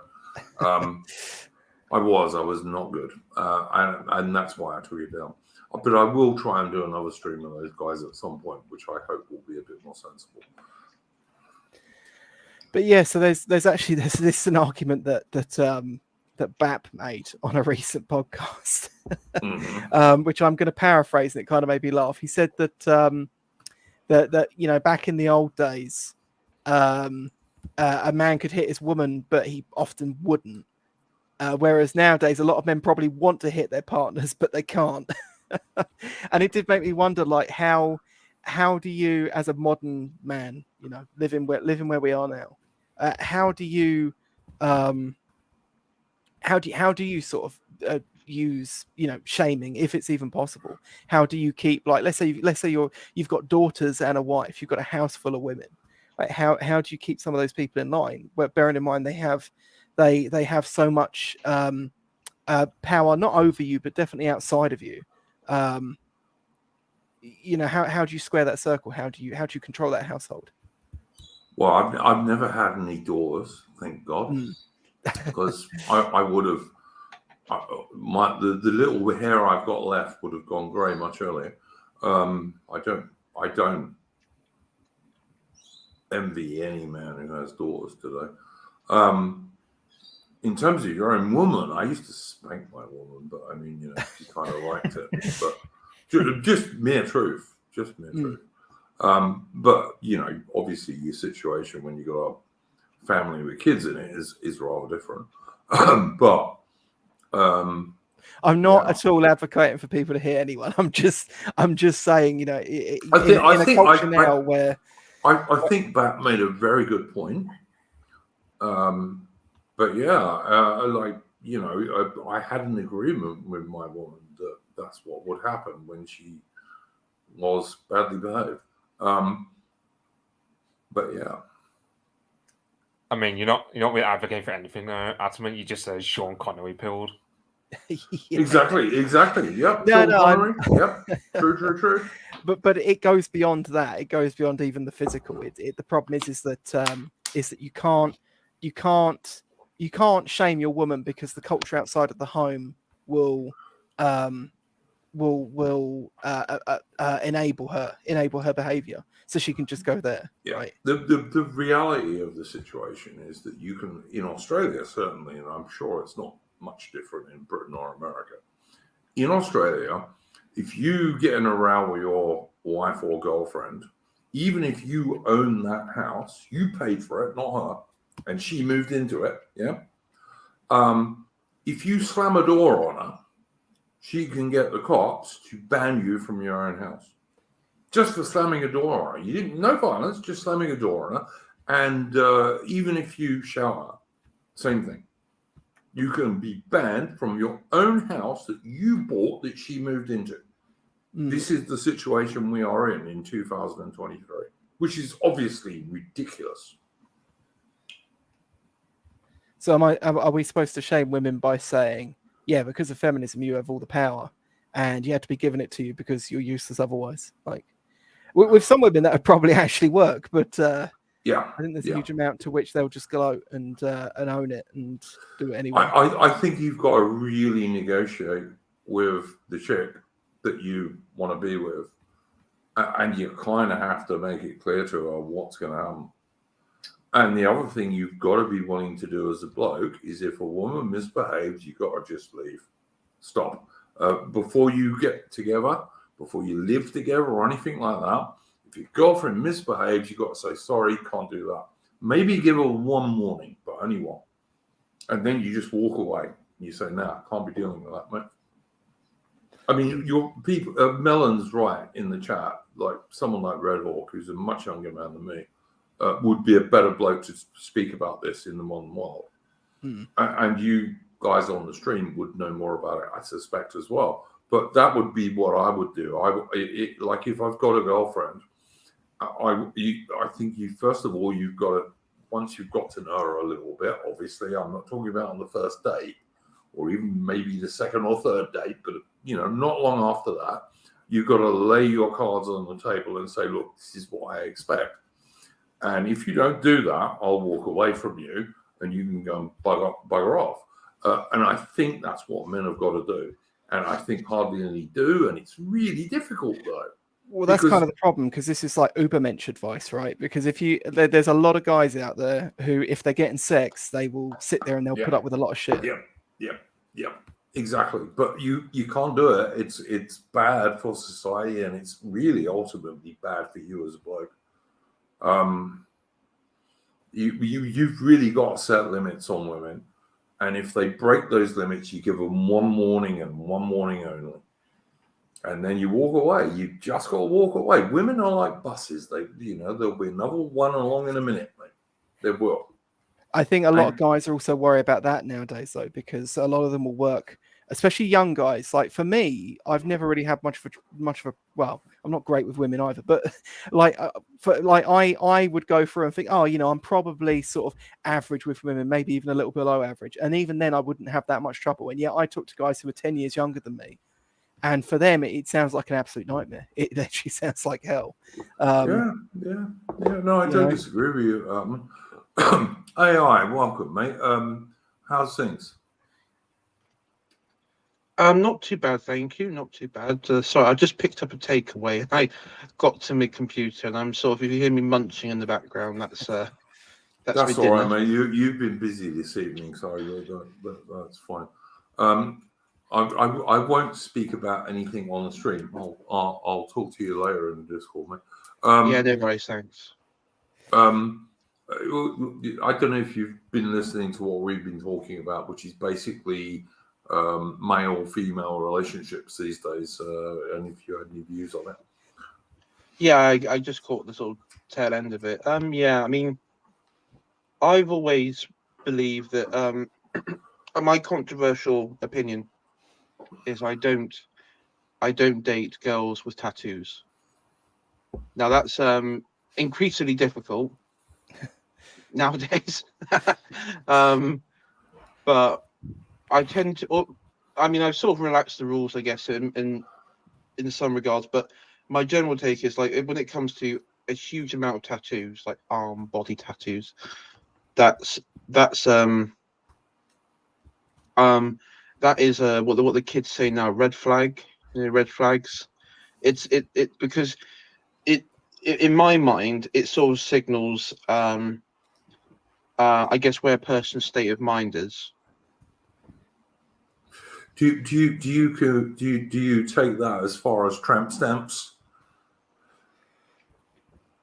Which, to my way of looking at women these days, I'm like, trust me, I don't have much to do with women in their 20s these days, but it seems to me that like almost all of them have a tramp stamp on their lower back. Yeah. Like it's a minority that don't. And I would agree with you. I would say, like, I was never into chicks with loads of toes. Yeah, I mean, I particularly hate women who have tattoos on their legs. yes, one thing I find with tramp stamps, and I've grown up around farming in agricultural farming communities, I just feel like that's like just like branding, like they're branded, like branded cows. It's just I can't. I find nothing. I find it really repulsive. I don't know why. Yeah. I just don't like the idea of that. I mean, if you have like a tattoo on your shoulder or on the inner arm or something like that, where it's not like all consuming of the body. Not visible all the time. Yeah. I mean, yeah, sure, but I don't know. I just find a lot.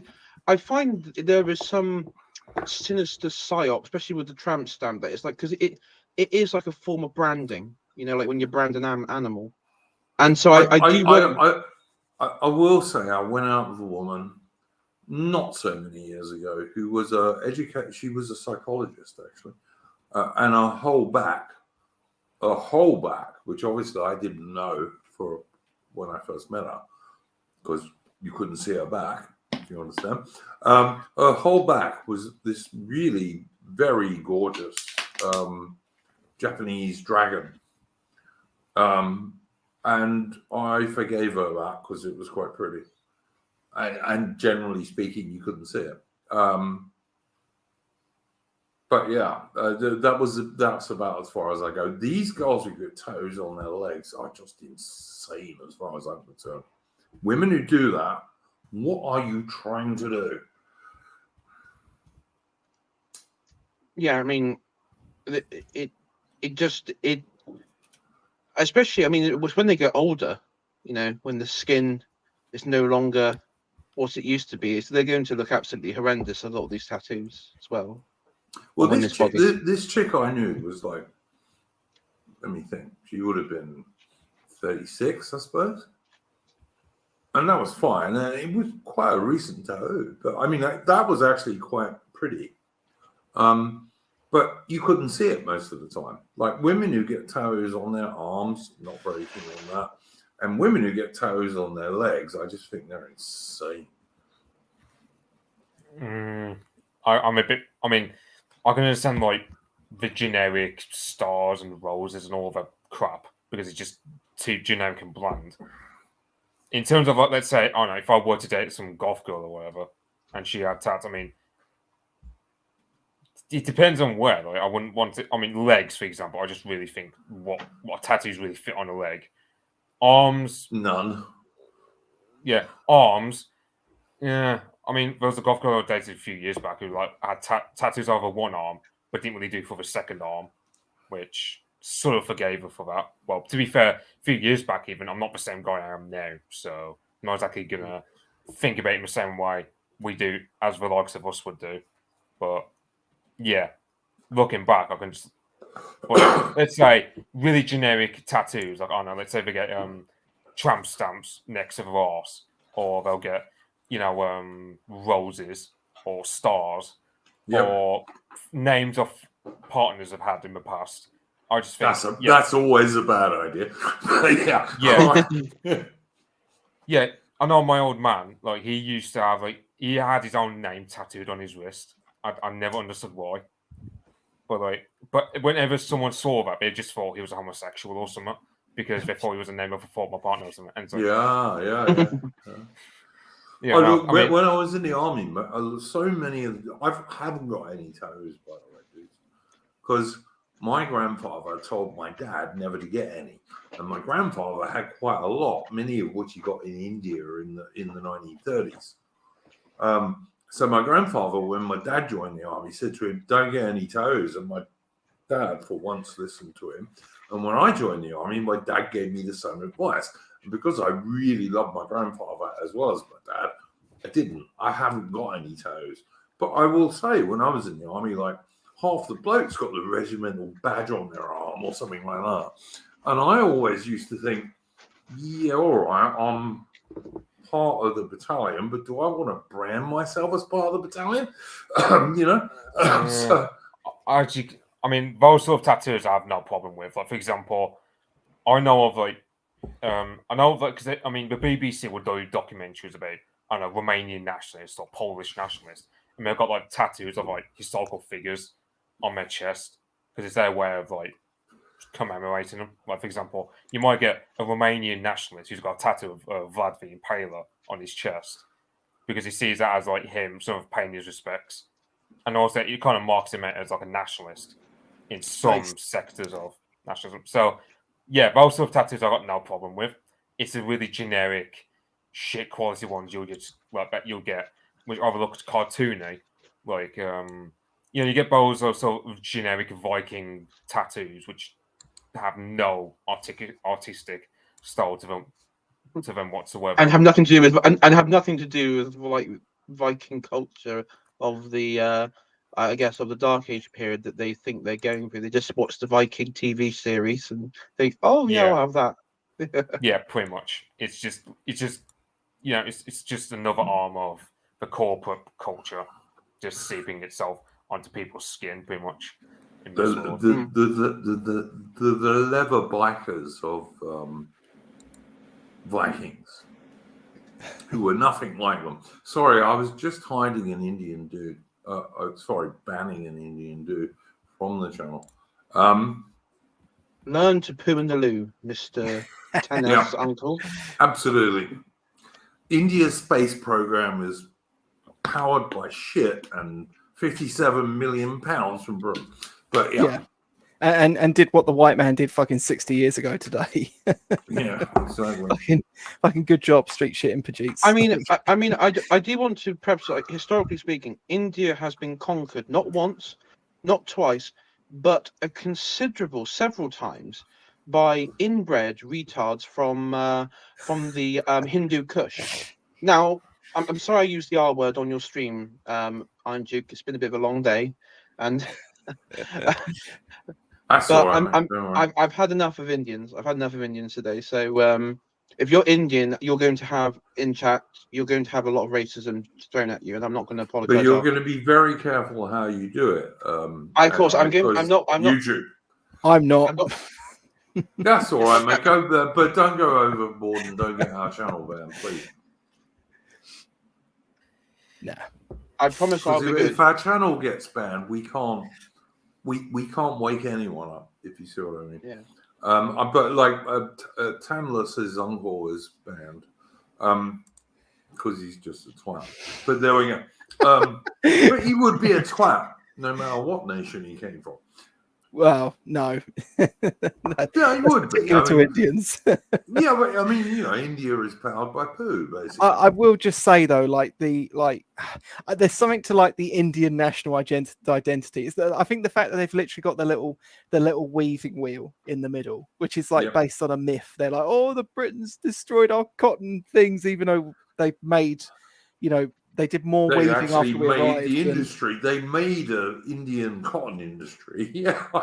Yeah, and it's just like their entire national identity now is just built on this like cringe ethnic resentment, and it's just lame to just hear these people they bang on about. It's like if you go out and talk to regular people on the streets, the amount of time that like India will come up in a conversation, or that anyone gives a fuck about that country or even thinks about it is so rare, and yet these people just bang on about us all the time. It's pretty fucking lame. Well, you can go and watch Boredom Bankrupt videos when he's walking around India, and a lot of Indians will actually turn around and say, "British, come back, please." Truthful story. I'm like, will again. I think that stream, I don't know if you mentioned it, Iron Duke, but AA stream on Major General Richard Hilton on his we were talking about that. Carry on, mate. Yeah, because he actually highlighted something that my grandfather, who, as you know, was in India, probably I don't know about the same time, but during the war periods, interwar periods, that in reality the myth, the popularity that Gandhi's given, mainly reinforced also through that film with Ben Kingsley. But the thing is, Shit movie. the Indian National Conference, the Gandhi movement, was not that popular as it No. is made out. No. What the reason why a lot of Indians became resentful of it was because they were we were actively, and the same with other colonies, we were actively trying to withdraw from or there were political elements in the UK that were wanting to withdraw from Lefties, the empire. yeah, lefties, Yeah, absolutely. yeah, and that was what's resentment. And of course, when that started, I mean, Richard Hilton, his main criticisms, especially around on this other book on the British mandate in Palestine and the creation of the Israeli state, the Jewish Israeli state. His criticisms are completely leveled at America. And looking into it, as I have done, and quite a lot of the Zionists, but yeah, yeah, the Zionist movement's propped up by America, by the Americans, yes, by the Americans. And looking into it, he is. It is quite clear that there was, I believe, an active measure by the American government at the day to wipe out the British Empire, to subvert it and just destroy it. And I think there was multiple reasons. I mean, he sort of suggests that because the Irish immigration into America, that there was that like an ethnic compilation in that, and also the legacy of the 1812 war. And then he does touch on the other group, and also small hat immigration, but yeah, the small hat people as well, which we probably can't go into too much in detail on here. But the point is, he actually lists through every time Britain, even with the Suez Crisis as well, where America just comes in behind and then just fucks Britain over royally. And it also reminds me of, like, even think about the Falklands conflict. Reagan phoned up Thatcher and was basically telling her, listen, you don't take Stanley, don't embarrass Gualtieri like this publicly. So even all right, I've got to answer you a bit here. All of the earlier stuff you said is entirely true, and Britain basically after World War II, her enemies were the declared ones of the Soviet Union and the undeclared ones from America. That's absolutely true. And the book you're talking about, which we discussed fairly extensively in the earlier part of this stream, absolutely does point that out. Mrs. Thatcher is a slightly different story, because what happened was Reagan wanted to try and be even-handed. But Mrs. Thatcher, actually, the one good thing she really did, and I'm not a total fan of Thatcher, but this one she was right about, she actually said to the Americans, look, you have to choose. Who's your ally? Is it Britain or is it Argentina? And of course, in the end, the Americans had to come down on the British side, because Britain was a vastly more important ally to America than Argentina was, where there was no threat from anyone, whereas Britain was in Europe. From that point of view, she had balls. For a woman, especially, she had balls. But that's like I said. We were talking about this earlier. The deindustrialization of Britain under and after Thatcher was a bad thing. But in that particular thing in 1982, yeah, she was all right. That's one reason why I still don't hate her. Although I do dislike some of the things she did. That's right. But even in that scenario, because there's an interview. If you go out and look on YouTube, there's an interview of a Senator Joe Biden at the time, looking to create up a committee to talk about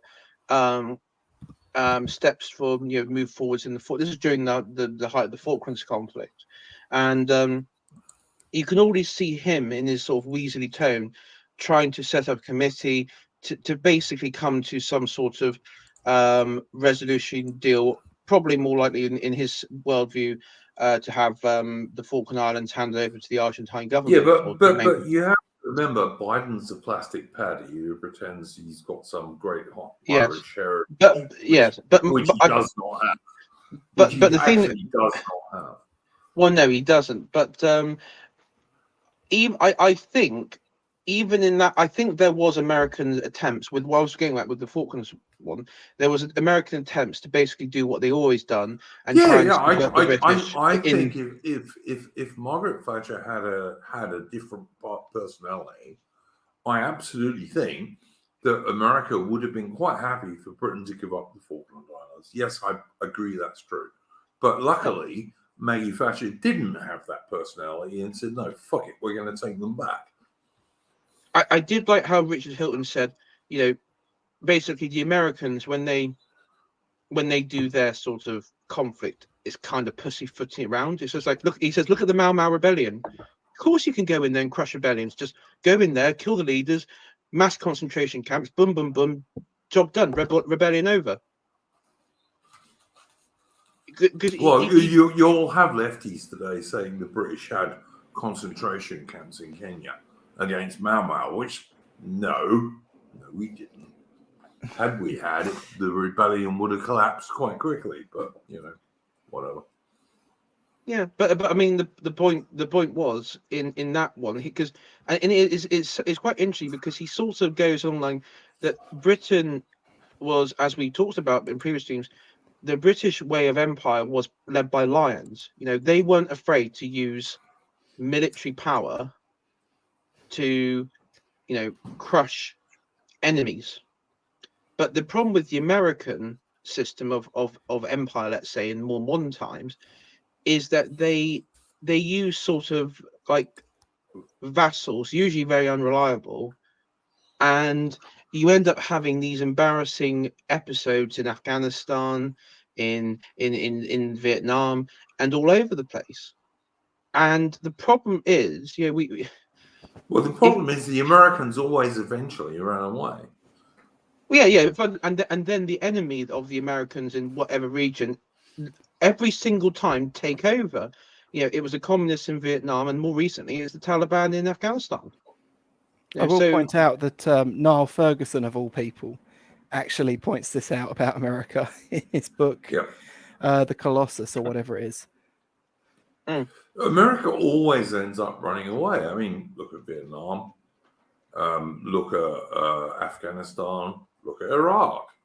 And I'm not saying the Brits don't do the same thing, but of course, these days, Britain is nothing but a very tame puppy dog of the Americans. And I won't argue against that because we are. And I think it's very, very sad. But America does always end up running away. Vingle in the chat says, surely the British had KZ camps, which I presume he means are concentration camps in Africa, though. No, not really, mate. Concentration camps were invented by the Spanish in the war they were having to try and retain Cuba prior to the trumped-up war that America fought against the Spanish. The British so-called concentration camps in Africa were just a place where the Brits put women and children who were supporting the Boer commandos because they were getting pretty much the same rations as the British Army soldiers, and they were being run by not the best British Army officers, shall we say, because, who wants to run a camp for women and children? There were, and also because the Boers had, the Afrikaner dudes had been living very, very isolated from each other. Like the ideal situation for a Boer farmer was that he could not even see the smoke of his neighbor's farm. So they were living very, very scattered. If you put a load of these people together, they don't know how to use latrines and all this stuff properly because they didn't need to know that. And so there were a load of deaths. Yeah. And that caused an enormous scandal in Britain that came fairly close to bringing down the government at one point. And Britain, because there was such a scandal, sent a ladies' commission to South Africa, made up of women, because there were women and children in these camps. And they gave a load of recommendations, and all of them were adopted by the British government and the British Army. And by the end of 1901, and of course the Anglo-Boer War went on well into 1902, by the end of 1901, all of these camps had been completely reformed, and the death rate was minimal. And there are actually letters you can find, and they're in books published about the Anglo-Boer War by Afrikaner Boers who were commando fighters, who were absolutely happy that their women and children were in a British camp and not still on the veldt where the Africans were starting to kill them because there were no men around. So that situation is nowhere near as simple as many people think it is. I agree, but at the same time, even if they were as they were described, I wouldn't care. I mean, Richard Hilton basically said, "You've lost me there." What are you saying? Well, I just don't think It's like when we were talking about the Israel thing earlier. You know, I just think that, you know, whatever these groups have to do to win or to procure their place in the world, you do, and that's the same for us as it should be for anyone else. Yeah, I mean, but you know, I'm not going to ever support British people being dead keen on killing women and children, which we never have been, by the way. But I mean, I think British people, British men particularly, are more civilized than that. I'm hoping they won't be in the future. That's kind of my hope. Yeah, you might be right, mate. You might be right, and I see where you're coming from, and I don't disagree with you. But yeah, Vingle in the chat is asking about imps. Victor Caleros' thing is an impy. An impy was a Zulu regiment or a Zulu army, basically. I thought the Zulus at that time were subdued under the British. I didn't think they would. Yeah, and of course it wasn't only the Zulus. Like the Orange Free State and the South African Republic, that most people call the Transvaal, were not mostly operated by were not mostly inhabited by the Zulus in terms of Africans. There were, like, South Africa's got, like, I don't know, 38 or something African tribes in it. And it was just Africans were going around killing Boer women and children because there were no men there. So, you know, there wasn't a lot of risk. And they were doing that during the Anglo-Boer War because all their blokes were out fighting the Brits. And so you have, and as I said, there are existent letters from Boer commandos saying, yeah, I'm happy my wife and children are in a British camp because they're safe there and the Africans ain't going to kill them. Yeah, I mean, you do get some Afrikaner accounts on Twitter who will be as bad. Yeah. It will be just annoying in terms of they just try to big it up as well. We literally did a spicy event a la World War II style to them in the ball. You could go to Bloemfontein when I lived in South Africa in the 80s. And I moved to South Africa in 85 and I left in 2000. And you could go to, I think it was Bloemfontein, if I remember rightly. There was a museum in Bloemfontein which actually had a pile of ground up glass and claimed that the British actually served this to Boer women and children in their food. Now, anyone who's any knowledge of the British whatsoever could work out that would never happen in a month of Sundays. But did they also have the masturbation death machines? Yeah, they could have. It was almost that close. But I mean, the idea that the Brits would ever do this to women and children is like, it's insanity. You know, Well- ordinary British officers and men would have completely complained if that had ever been done to women and kids. Well, it's like been a British army tradition since at least since the Spanish Succession War, where like whenever British army men go into another country, they would pay for any food they took. Yeah, So, we were always the most vicious and vile people, mate. I've got to answer Jules Roy in the chat. Jules Roy, by the way, is a big Ukraine supporter. He's also a Frenchman, by the way. Well, exactly, but he's a big Ukraine supporter as well. And he says 20,000 dead Afrikaner women and children is a small price to pay to spread Anglo-liberalism. Well, what I would say, Jules Roy, is that the 28,000 British soldiers who died in the Anglo-Boer War between 1899 and 1902, almost all of those people died from exactly the same diseases that killed Afrikaner women and children. They weren't killed by the Afrikaners. The Afrikaners killed about 5,000 Brits. But the vast majority of the British soldiers, like I said, I think it was about 28,000, they mostly died from exactly the same diseases that killed Afrikaner women and children.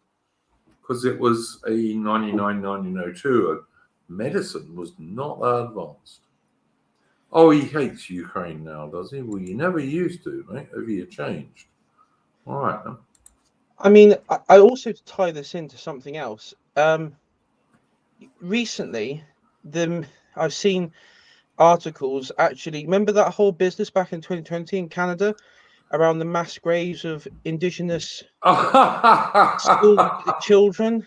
People who died from disease, yes. Medicine was shit back then, but yeah, all right. Well, number one, one site turns out to be an old graveyard. So, well, yeah, no shit. What are you going to find you're going to find bodies in the graveyard? Oh, big surprise. But the other thing is the other supposed sites. There's no bodies. There's no evidence of any burials, any bodies, because it was all a massive hoax. And this is something I think people forget when you talk about other events in history, that sometimes things can be over exaggerated by the victors. And when you look at, as you mentioned, the Boer conflict and everything, and other events, it's not as clear cut as it's made out. Is it important? I guess it could be when you look at Shrunken Skulls. but you have when you realize when you have to look at. I mean, you have to look at it through the perspective of try and look through I always try and look through both sides of history. And you can and when you look at the these sorts of things, what you tend to find is, like, usually it's obvious that in that time medicine, as Andrew said, medicine wasn't good. Mortality, child mortality rate was extremely high. That's why a lot of families would have multiple children. Maybe that's why a lot of people watching, if they have any grandparents or great grandparents that they're remembering great grandparents from several generations going back to just before the war, they may have their grandparents might have multiple brothers and sisters. I go to any old cemetery and look at the number of babies who died on graves between like about 1860 and about 1890. You'll find it's loads, because infant mortality was really high then, and even up to like 1900 or so. Like my family, my grandfather, my dad's family had 7 children, and they all survived. But that was like my dad was born in 1933, and that was probably the first generation where most kids survived. Mm-hmm. Yeah, a lot of the big schools as well, a lot of the big old boarding schools had graveyards in their grounds because of people that died, children that had died whilst attending the school. 100% happened. And it wasn't even totally a class thing. I mean, all right, yeah, if you had more money, you probably got better medical attention. In fact, you did get better medical attention. But medical attention pre-1910 was pretty so-so, to be honest. Yeah. And of course, this fueled at the time the BLM riots in America, and this sort of spilled over into Canada, and you had toppling of statues of what was it, Victoria? I think even Queen Elizabeth II as well. A statue of her was toppled. Yeah, the first Canadian Prime Minister and all sorts of people. Yeah, absolutely. Yeah, all sorts of people who have that make the Canadian identity core was attacked based on a lie. It was a total lie, and it was mostly aimed at the Catholic Church. It has to be said. But my mother was Catholic. I've never been Catholic. I was baptized Church of England. But the idea that the Catholic Church deliberately killed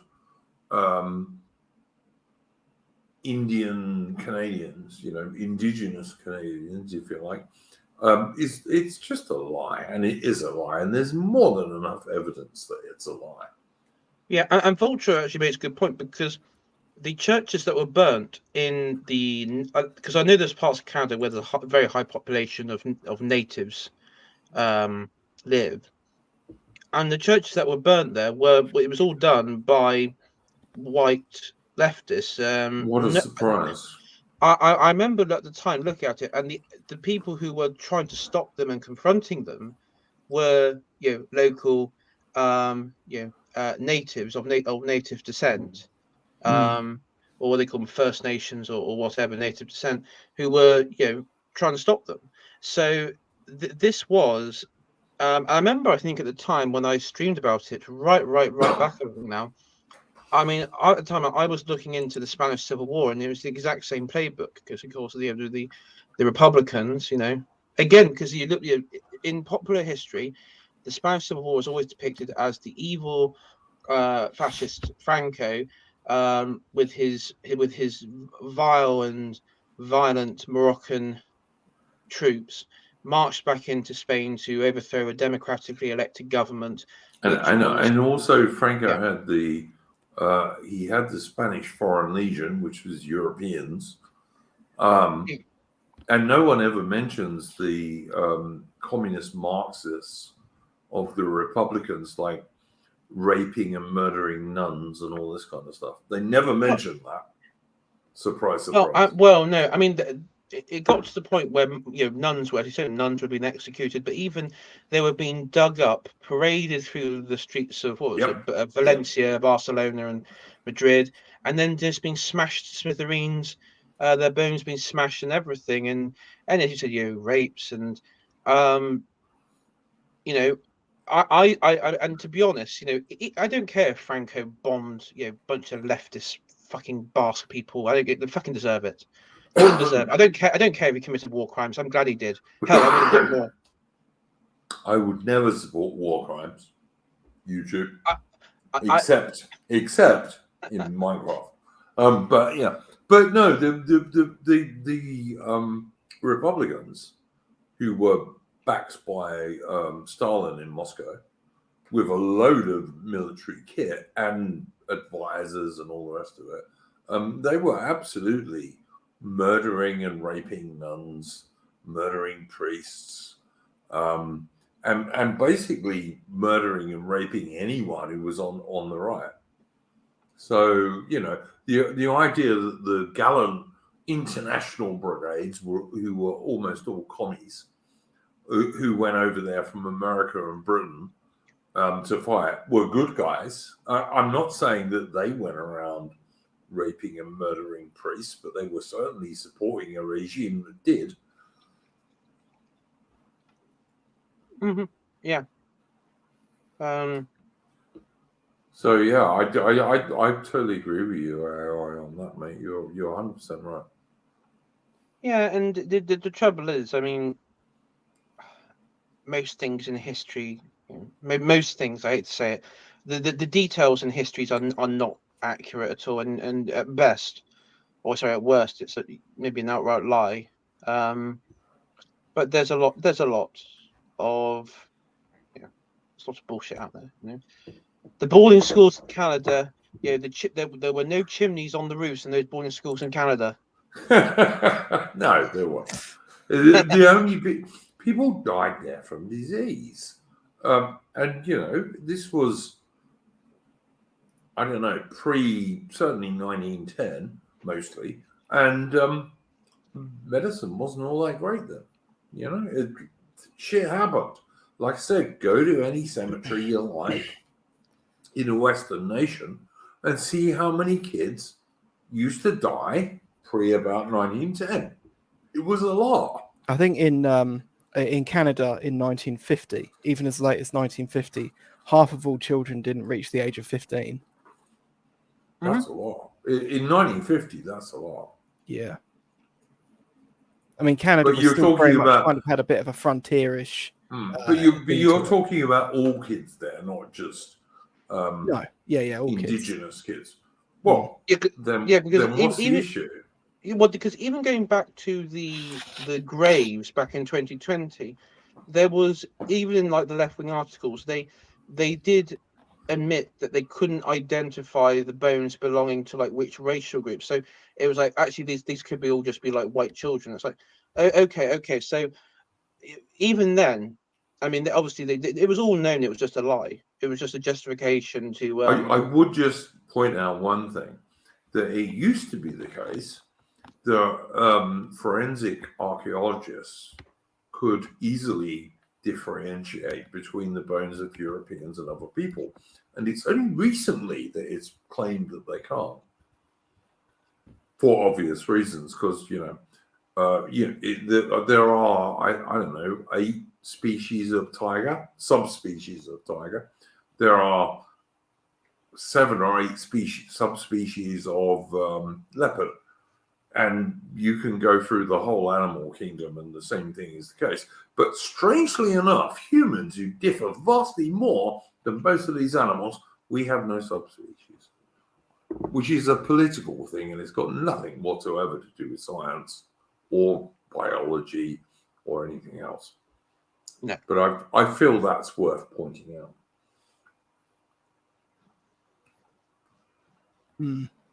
We're not, all humans are not the same species. Subspecies, sure, I'd agree with that. But, go and have a look. Go on Google and Google subspecies of tiger, and you will find, I think, about 8. Leopards, it's about 7. And many, many other animals. Many, like absolutely thousands of other animals with quite minor differences are put down as subspecies. But for some strange reason, which I cannot possibly work out, being the simpleton that I am, humans don't have any. Funny that, isn't it? Yeah. And actually, humans have much bigger differences than tigers or leopards. On that note, though, I'm going to have to head off. That's all right, man. Don't worry. We're going to finish in a sec anyway. Thank you very much for joining us, Alan. You're always very welcome, and you always have good takes. Yep, no worries. Talk to you later. Good, boys. I'm sorry, Mitch, you haven't said anything for a bit, mate. What's your opinion on what we've been talking about? I haven't. I mean, last I heard of a residential schools thing, it turned out all to be a hoax, but 58 churches still burnt down, and so no one's going to get punished for a blood libel, practically. No. So, I mean, don't forget, Canada's also trying to put the truckers' protest dudes in prison for a dozen years or more for merely protesting about not being able to work and being forced to have China virus vaccines. Yeah, I mean, I don't. I mean, Canada, I really do look at them and just think, are they going to go? I mean, so for example, Sweden, they reckon it's only 65% Swedish these days, which would be very surprising to me. I wonder if Canada's gone the same way, where perhaps they've just gone past the point of no return. Perhaps there's a lot more blackpilling, but I mean, because small population but so much space. Well, I don't want to sound like a neoliberal when I say that, but because so much space to deal with a scant population. But the problem is, but then you get America, which works on a different dynamic, hence why the populations are quite different. And I don't know. I don't know. I haven't heard anything much of Trump in terms of what he's been doing, other than visiting Iowa or something. But America's always resented Canada because it was the bit that didn't join the revolution. So, well, it's like there's a lot of truth in that, I think. But well, wasn't like one of the first actions of the Revolutionary War was that they tried to take Quebec, and the entire force just got slaughtered. Yeah, totally fine. Yeah, and of course the War of 1812, which was actually 1812 to 1814, the main American war aim. Not what they tell you today. They'll tell you it was all about sailors' rights and all this nonsense. The real American war aim was to take over Canada, and they invaded Canada 3 times and were totally defeated 3 times. And of course, eventually the British captured Washington D.C. and burnt all the public buildings there. I actually think we should have done a more thorough job, but that's just me. But you see, Richard Hilton, in his book, he actually does talk about how post World War II, it was popularized in the psyche that the War of 1812 was an American victory, because they always talk about the Battle of New Orleans. And he rightly points out, well, that has nothing to do with the War of 1812. And as you said, Iron Duke, the battle, it was clear that the task was, because of Britain being occupied by the conflict of Napoleonic Wars in Europe. Britain was fighting for its life in Europe, so the Americans thought, and we'll take Canada. Well, they thought they could march into Canada, and they also thought the French-speaking populations of Montreal and Quebec, the provinces there, would support them. Would support them, and that what they didn't realize is that most of those Frenchmen back then were royalists and didn't like Napoleon very much. So they got it totally wrong. And also the British were able to levy many natives living in Canada into their forces, which the Americans for some reason didn't take into account. And so as you know, I believe we even captured Detroit, which was a fort at the time. Yes. Also Chicago, I think. Yeah, the Detroit one was quite funny because the garrison commander there was just like drunk and asleep when it all happened. So, So I mean, it was a complete disaster for the Americans, and as we know, it culminated in their capital being burnt down, the president and fleeing with the first lady, and I think even the food that was set in the White House for their evening meal, the British officers sat round and basically ate his meal. Yeah, so Harry Smith, who was one of the best British generals of the Victorian era, who had fought in the Napoleonic Wars as well. Later on, he won what was described as the perfect horse and musket battle at Aliwal during the Sikh Wars, when he used his infantry, artillery, and cavalry perfectly. He was also governor of the Cape Province for the Brits. And so Harry Smith actually took 2 or 3 of President Madison's shirts because he was short of clean shirts when they captured the White House. Jules Roy in the chat says, most Americans have never heard of the War of 1812. Well, that could be true of some very ill-educated Americans, but it used to be that the Americans had heard of it, but only the few battles they won in a war they didn't win. But there we go. Yeah, I mean, I do remember from reading up to it that the it wasn't just the White House. I mean, the British, we did like burn down the treasury, and even British soldiers did go like into like taverns and everything else. You know, sort of. I wouldn't say You looting. mean British soldiers went somewhere and got some drinks? Can't believe it. Yeah, I mean, the thing though is they weren't. I mean, they did burn down like all the government buildings. Yes. All the government buildings, the treasury. They didn't burn down any of the private buildings. Yes. Whether or not rapes happened or looting happened, I don't think. To be honest, if they were, there would have been. There would have been loads of publicity about it, so I don't think there were many. No, but I know they went off to taverns and got drunk up. Because I remember watching it was a short documentary on it. So there's some of those like old pubs. Well, one of them was like it still sort of still exists today. It's a bit more like a hotel now, but yeah, I mean, it wasn't just the White House. They went quite deep into, I guess you could say, sort of quite close to even what I guess what's now Maryland, because of course DC sits between what was it, Maryland and Virginia. They took the whole area. They Virginia, took the whole area. They took the whole area, and before it, they fought a battle against the Americans, a place called Bladensburg. And the British called it the Bladensburg races because it was a race to how quickly the Americans could retreat and how quickly the British could advance.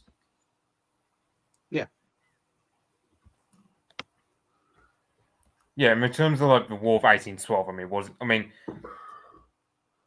apparently I heard something like that. We had 1,000 ships of a line at the outbreak of the war. Well, wouldn't have been 1,000. Wouldn't have been 1,000, but like several hundred for sure. Yeah, well, the Americans had only 16 apparently. The Americans had none. At the outbreak of the war, the Americans had none. The Americans basically had 5 big, powerful frigates. That was their main force. Plus, they had, I don't know, maybe another dozen ships. They won a couple of frigate actions against second-rate British frigates, because the best British frigates were all fighting the French, obviously. They won a couple of frigate actions against smaller, weaker, second-rate British frigates. And then, of course, you had the battle between HMS Shannon, which was a crack 38-gun British frigate under Captain Philip Broke, who was a gunnery expert, and the USS Chesapeake, which was a decent American frigate, but a pretty new one. And Broke destroyed the American ship and captured it in like about 20 minutes. And the world went back to being right again because the American Navy couldn't beat the British Navy, actually. Yeah, I mean, I look at that war though and just think, if we weren't tethered to the continent by Napoleon and all his shenanigans, imagine the full might of the British Empire at that point just being brought to bear. Like, yeah, but then the Americans would never have attacked. The whole reason the Americans attacked was because Britain was fighting for its life against Napoleon, and so the Americans thought, "We'll do it. Quick stab in the back, boys." You know, that was really what they did. Or rather, let's say, for argument's sake, I don't know, start of 1813, so the war's underway. Isaac Brock is doing his job fairly well. We pretty much have a lasting peace in, let's say Napoleon just dies in this alternative history, and France is no longer a problem compared to America. Again, just imagine the full force of the British Empire just brought down. Well, I mean, look, if Wellington had been in charge at New Orleans, and of course, New Orleans is a battle the Americans go on about all the time, but they never mention to you that it was fought after the peace was signed, because, communications in those days were as quick as a sailing ship or a dude on a horse. So New Orleans made no difference to the war whatsoever because the peace had already been signed. But had Wellington been in charge at New Orleans, there ain't no way the British would have lost. No way whatsoever. Instead, Yeah. it was his brother-in-law, Pakenham, who is a very brave officer, but not the bravest tool in the shed. Yeah, because I mean, you have Isaac Brock, who actually, I mean, I don't know a great deal about him, but now, like in terms of how he commanded troops at, like, say, Siege of Detroit, Battle of Yeah, Britain Heights, you got to etc. look I at quite liked him. Brock and MacDonald were the two great British commanders on the Canadian frontier who defeated every American attack across the frontier. Yeah, And I mean, they you had, have and they were always outnumbered. They had less numbers of British infantry, and also they had Canadian militia, but they were always outnumbered by the Americans quite heavily, and they always managed to win. yeah, it's you have because I mean, wasn't it the burning of Washington because the Americans burnt a few Canadian villages, so we retaliated by that burning was the why capital. we did it. Yeah, it was the American burning of York, which today is Toronto, that caused the British to burn the public buildings in Washington D.C. And you can often see photographs of people like the gay Obama showing the burn marks in the interior of the White House, which I'm always quite proud of myself. But there we go. Yeah, I mean that's just clear Culp and Steve energy right there, to be honest.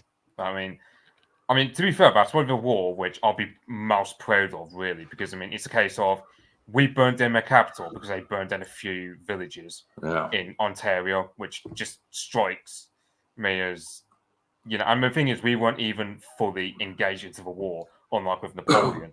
So even with minimal resources compared to the European frontiers, we were still able to incur so much damage upon America.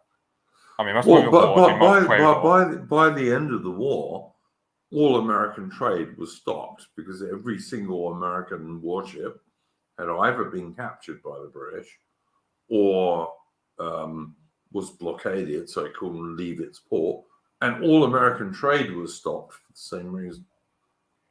Yeah, I do. Oh, sorry. You go ahead. Anyway. I do think, you know, when we talk about Americans and America today and how it diverges, and the other sort of English-speaking countries, I do think that the War of 1812 did foster, number one, the resentment, as you say, of Canada, but also of Britain.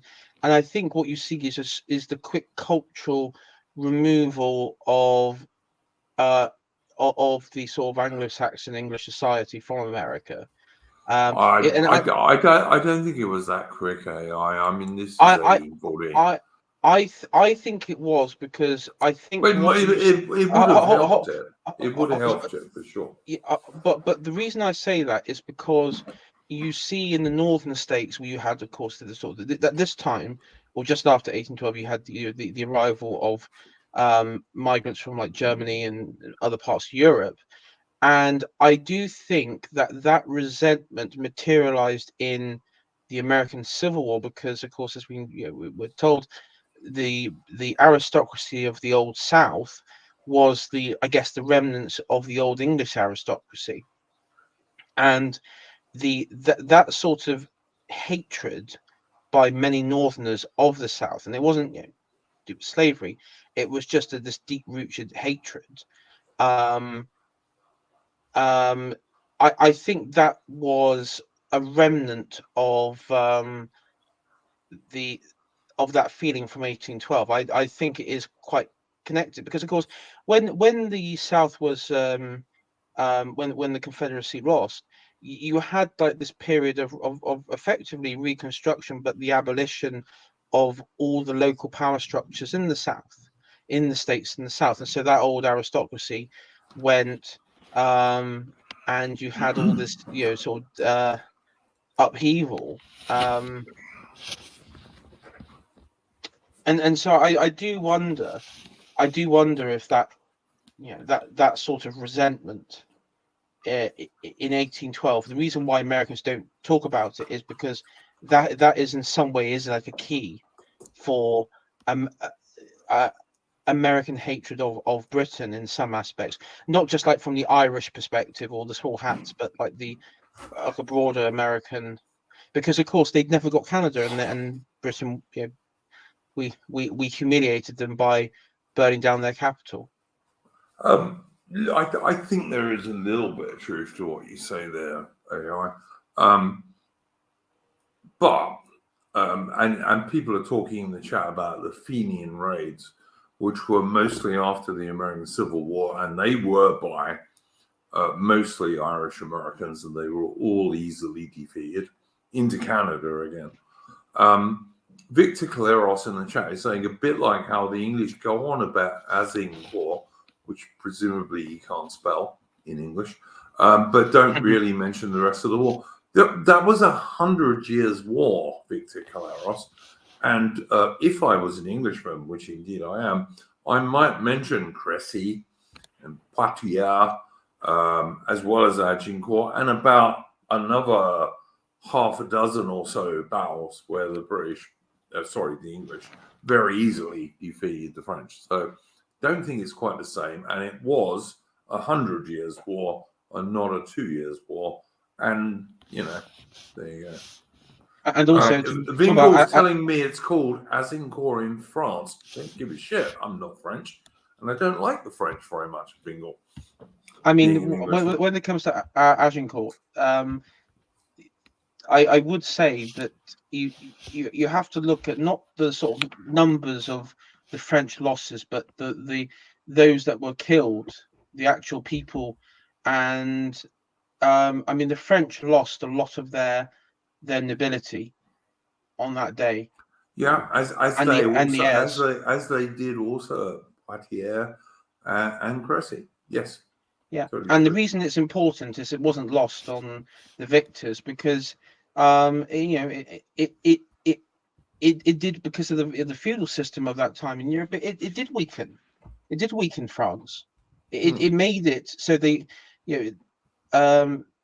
couldn't do like an effective counterattack. But it's also Vingle says typical Anglo arrogance. Yeah, absolutely. But you notice I didn't mention the ignorant bit, because typical Anglo arrogance is because we are better, mate. Sorry, Vingle, but we are. And I would say Anglo-Celtic arrogance, by the way. That is what I really I know what Firenze is. That's Florence. Yeah. So, But I was just going to say I would also point out that the feudal system in England, or England and Wales, actually was dead long before Agincourt. It was killed off by the Black Death. So England wasn't a feudal system by 1415 and the Battle of Agincourt, which is another way that England and later Britain was just more advanced than the bloody French, as we always are. But anyway. And the reason I know Firenze is because Florence is a great city, and I don't believe that. And it's just a beautiful city, and it's far superior than any German city, especially today. Yeah, I like Florence. I think Florence is a nice place. I've been there. Been to Florence, been to Rome, been to quite a few Italian cities, and they are lovely, and I do like them.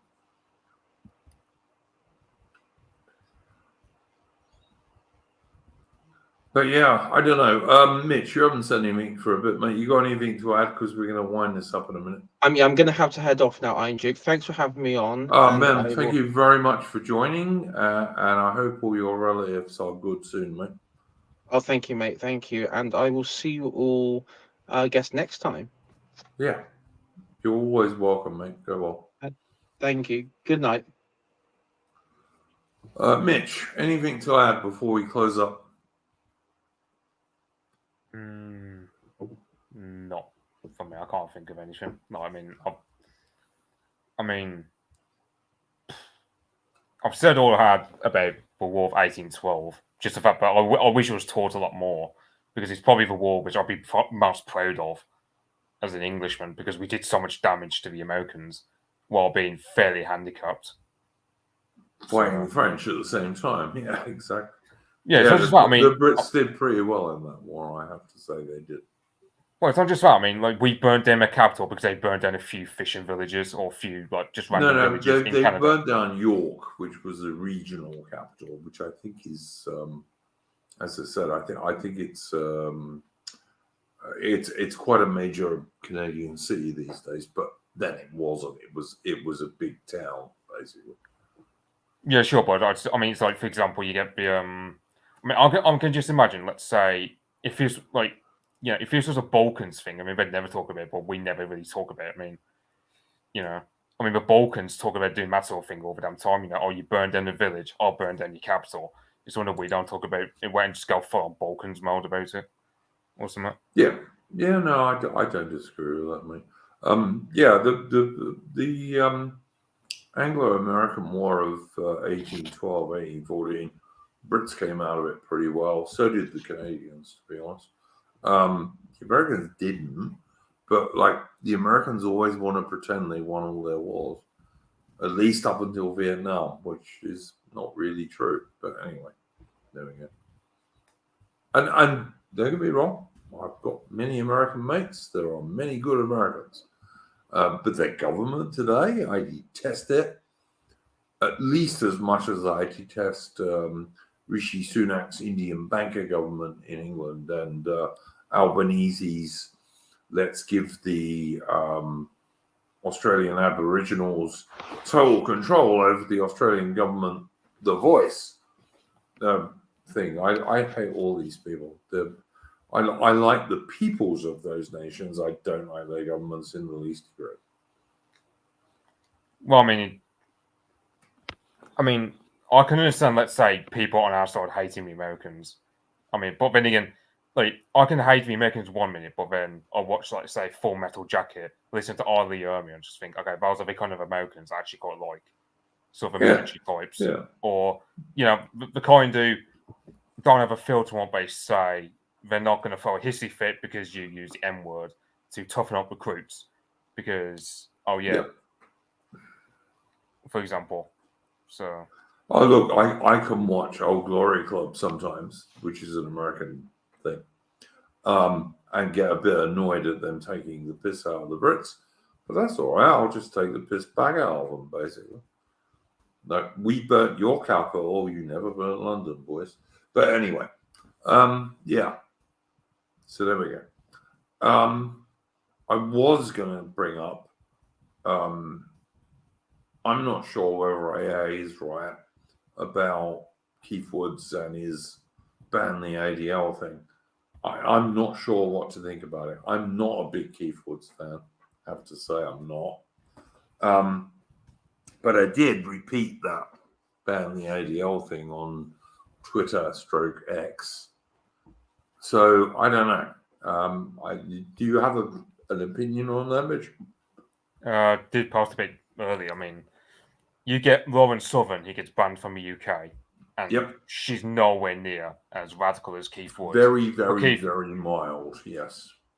Yeah, she can get banned from the UK, but Keith Woods can fly into London to meet Nick Fuentes, and neither of them get banned, despite those two actually being a lot more. I mean, in the case of Nick Fuentes, especially, I mean, he's a lot more. Nick Fuentes is the dude who used to have a Catboy boyfriend, isn't he?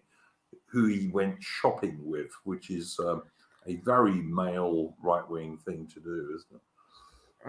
My critique of Nick Fuentes stems from he just comes across as really immature. Like, he just doesn't. I can't take him seriously because he just behaves like.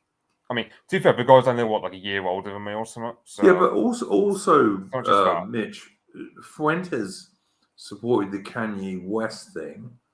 And that's because he's so immature, as I said. But who else was involved with that? Let me think. What was his name? Yiannopoulos. And anyone who doesn't realize Yiannopoulos is a bad actor is a bloody moron. I'm sorry. That's why I don't like Nick Fuentes. For one, he's too young. He just got catapulted to fame really early on. I do like what he did to Turning Point US. I mean, Yeah, you got Charlie Kirk. I did. Yeah, Just when he did yeah. the Groiper stuff, I got you. Yeah, that was all right. However, this is a problem: is that he's too young. He's got to his head. To be fair, you do get the Americans like Trump, for example. Trump is popular because he's a bullish man. Like he's not. He'll be more aggressive, whereas we here in England we're a lot more polite. I'd also be like amazed gentlemen. if Fuentes is not a virgin. To be honest with you, I do reckon he's a virgin. at least with women anyway. But yeah. I mean, yeah. For me, I do think he's one of those like. What reason would we think that he's actually still a virgin? Either one of two reasons. Either because he's got no filter on him, and I imagine he's very bad at approaching women, or perhaps he's one of these guys who really just wants to retain virginity towards marriage, which I don't believe in. Or he could be gay, but that's just... Yeah, I don't think he's gay. I think he's just really immature. Look, mate, I'm sorry. He had a cat boy who wore cat ears boyfriend who he went shopping with, right? Now, I don't know about you, mate. I've never been shopping with a mate, ever. I mean, unless it was to go and buy a book or something like that. Well, first of all, going off my example, I rarely ever go shopping. Rarely. Yeah, exactly. So, it's one of the things I most hate in the world is going shopping. I go shopping for groceries because you have to, but apart from that, I don't, and I do it as quick as I can. And the only thing I've ever been shopping with a mate would be something like a book, you know? Yeah, I mean, what? I'm suspicious of blokes who go shopping with their mate. I really am. I go drinking with mates, you know. Sure, I might even go and have a coffee with a mate occasionally, but I don't go shopping with them. The only people I ever go shopping with are women because women like shopping, you know. Well, it's not just that. I mean, who has to pick up all the bloody bags? So that's the main thing. But like, the thing about Nick Fuentes, like, you think he's a Zoomer. So even the guys who are my age who are into this sphere, they still are going to have some habits that. Like, I can't ask me to self-reflect about. Okay, where am I still paused on? Like, where does the prevailing culture still affect me? Perhaps it's on my attitude towards tattoos or whatever, but. The thing is, like someone like Nick Fuentes, because he's so young, he's still going to be affected by the liberal paradigm in some ways. But in a way that a guy older would never behave. So it's him shopping with a mate. Yeah, feminine behaviour, but again, you got very feminine behaviour, and then getting involved with the black rapper dude and the gay. Yiannopoulos, who used to have a black boyfriend. I'm suspicious of that, mate. Really am. Well, there's a big flashing sign over the top of Milo Yiannopoulos' head, which says, "Stay away, stay away, stay away," if you are in the least actually right wing. Well, and Fuentes did not. So. Fuentes did not. Well, the thing about Milo, you're talking to the crowd here because, for one, I don't really know much about him as of lately. I don't keep. All right, mate. You're a bit younger than me, and I've followed Milo's progress for I don't know 8-9 years now, and it's always been bad. Well, no, I'm saying you're talking to the crowd as in everyone who listens to this all agrees on the question of Milo, but he's a dodgy character. I'm just saying. First of all, I can listen to some clips from like 2017, but again, back in 2017, I was like a Sargon type. I wasn't into this sphere at all. Yeah, all right, mate. I was by 2016. I was pretty much where I am now. Probably a bit before that even. But all that happened is that Fuentes and the Black American rapper and Milo went to see Trump to embarrass him. And to me, it was plainly obvious that's the only reason they did what they did was to embarrass Trump. Well, yeah, it's like you get that Kanye West campaign, which was literally just a meme. You've got Donald Trump. I mean, to be fair, Donald Trump he does not help himself with the whole. He endorses, for example, the LGBT for Trump thing. Sure. So I won't be surprised if Milo just saw that as a green flag for his ilk to get into it. So, But my point is, why did Fuentes go along with that? Which, if he was a good actor rather than a bad actor, doesn't make any sense to me. And he'd have to be really, really, really dumb to not realize what Milo is. well, that's the problem. Is he's young, so he's not really got much political experience in the grand scheme of things. Like, he's not exactly gonna. That's my overarching point about him. Is just he's too young. You know, for example, imagine me leading a political movement. I would be too young. I don't really have. You wouldn't be that stupid, Mitch. I'm sorry, you wouldn't. You would have worked out what Milo was. I'm sure. I mean, I'm absolutely certain you would have worked out Milo. No, I don't know. I mean, well, all right. I think you're doing yourself an injustice there, man. Well, I haven't really. Well, I mean, what? I'm not exactly. I can't exactly think of myself in a leadership position akin to a presidential campaign, for argument's sake, or being Nick Fuentes. So I don't know. I mean, I've led teams before at like workplaces and whatnot, but I haven't really done leadership of that intense scale where politics. But you're not an idiot, mate. You see, this is the thing. You're not an idiot, whereas Fuentes must be, unless he's a bad actor. And I'm not sure he's an idiot. Actually, I think he's. I reckon he's the guy who he lets the hype go to his head. I think he's got narcissism, but he's got a load of other things akin to that, which compromises his ability. I don't think he's necessarily like evil or something like to our scene. I just think he's just so flawed a character. I would not support him if I were American. So I think he might be more evil than you're saying. But anyway, I need to answer 2 points from Jules Roy. Jules Roy says, boring England win against Argentina. Yeah, England was so boring. They just had tougher, better soldiers and sailors in them. Fuck Argentina.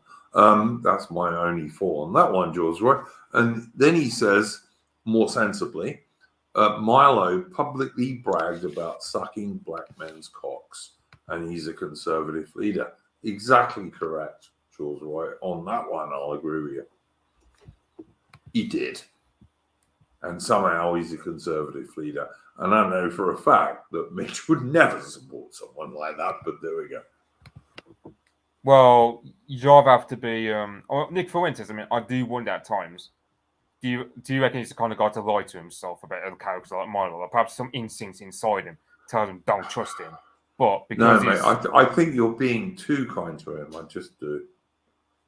Like, the thing about Nick Fuentes is I don't particularly see him as like evil guy. I just think he's not suited to this at all. Like, he's just too narcissistic. He lets the hype go to his head. He just makes so many bad decisions. You just think to yourself, why is Nick Fuentes even granted a leadership role in this movement at all? Like, he can make some good decisions. I've got in a bit of rows about criticizing Fuentes with people on the right. And I just think he's an idiot at best. I think he's an idiot at best. Yeah, that's my point. That's my point. Do you remember him turning around and saying he couldn't fly in America? He was banned from, and now apparently he can arrive in London with no problem whatsoever. Strange that. Yeah, I mean, to be fair, it's the same point with Keith Woods. Like, so Keith Woods can get banned with ADL trending. ADL being, of course, an important linchpin of. Yeah. I detest the ADL. Let me be clear. I do. I think they're crap. Same as Hope Not Hate and all the rest of it. Southern Poverty Law Center. All these people are bad, and all of them should be banned. I totally agree. Yeah, but then again, there's an argument to be said that it might be something like because the ADL of the past few years have really overplayed their hand. Like, they've really just like because I mean, for example, they keep tweeting about Leo Frank, who was a Jewish guy who Mm-hmm. he was so guilty of raping a white girl that the KKK themselves turned up at the trial to exonerate the black guy who was who's framed for the crime. So And that was the very thing which started the ADL. yeah, that's the thing all about the ADL is it's such negative press for the 4x2 clique in America as well as the progressivism over there. So I have a feeling it might be some sort of controlled demolition, and they're letting Keith Woods and Nick Fuentes just operate where they don't get travel bans for strategic purposes. But we'll get some sort of controlled demolition of the ADL. Who's the as well as Mitch? Who's the Austrian dude who married the really pretty American? I forget his first name, but Selner. I can't Yeah, remember his first name. Martin Solner. Yeah. Oh, I was thinking Mark for some reason, but yeah. Yeah, no, Martin Martin Solner, I think it is. And he married that really pretty American girl. And her sister's also cute, by the way. But yeah, he was banned from coming to the UK. Yeah, I just think this is. I reckon what's happening is with the ADL, it's some sort of controlled demolition where Keith Woods and Nick Fuentes, they've been allowed to fly anywhere, and the powers that be are thinking, okay, can we sort of get these people to be distrusted? Like, can we foster some sense of infighting within a distant right between the Keith Woods supporters and everyone else? Perhaps I wouldn't be surprised if that's their goal, sort of sacrifice the ADL to try and get some infighting. But then again, the ADL is quite powerful, so that I don't know. Brittany Pettibone is the chick who married him. Yeah, that's right, Judge May. Very pretty girl, by the way, and her sister's pretty cute too. I seem to recall.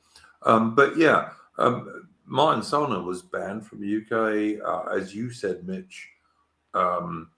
Bloody Lawrence Southern, for God's sake, who is as middle of the road as you could possibly be, really. She was banned. Who was the other dude? Jared Taylor got banned from Poland. Yeah, Jared Taylor, another bloke who's perfectly reasonable. Why the fuck was he banned from going to the UK? Who got banned from the UK? Sorry? Who was it? You said he just got banned from the UK? Martin Solner, he was banned from going to the UK. Oh, I thought you were talking about someone else for a second. No, Martin Solner, the one who's married to pretty Pettibone Solner now. Yeah, I mean, from mostly you barely hear anything. I mean, you get Martin Solner just some stunts here and there, but like compared to what he was doing like 2018, he can't do as much because he's got a child these days. I don't know if he's got two of them now. I don't know, but he's had the proverbial toaster thrown at him multiple times by the Austrian state who tried to lock him up. Plus, also you got the EU who throttle his sense of travelling within the EU, and then you got the UK who will ban him. You know, it's just he's got so much thrown at him. I do commend Martin Solner. I mean, I'm pretty sure as well in Austria. I think the same goes for Germany, where homeschooling is banned. So I don't know how the Solner family are going to deal with that issue. Well, they're in Austria, so maybe it's different there. I don't know. I'm pretty sure it's banned in Austria because, I mean, same with Germany because of Weimar Republic, but also the spicy Germans kept it banned because... Yeah. Well, Austria is a little bit better than Germany, but not much. But yeah, for sure. I mean, I know German nationalists who they want Vienna to be the capital of some sort of like united German fourth, like. Well, Austria is basically a German country, to be honest. But yeah. Yeah, it's when it was the Austro-Hungarian Empire, then it wasn't. But the Austrian bit always was. So yeah. Yeah, it's like you have. I'm not taking much notice in the chat of what people like Judge May are saying, although I wouldn't be surprised, but I have no idea that that's actually true. Oh, I've heard rumours actually did happen. I haven't seen it confirmed, but I've heard it's actually been. Yeah, I hear all sorts of rumours about famous women on the internet, or famous is probably not the right word, but internet famous women on the internet.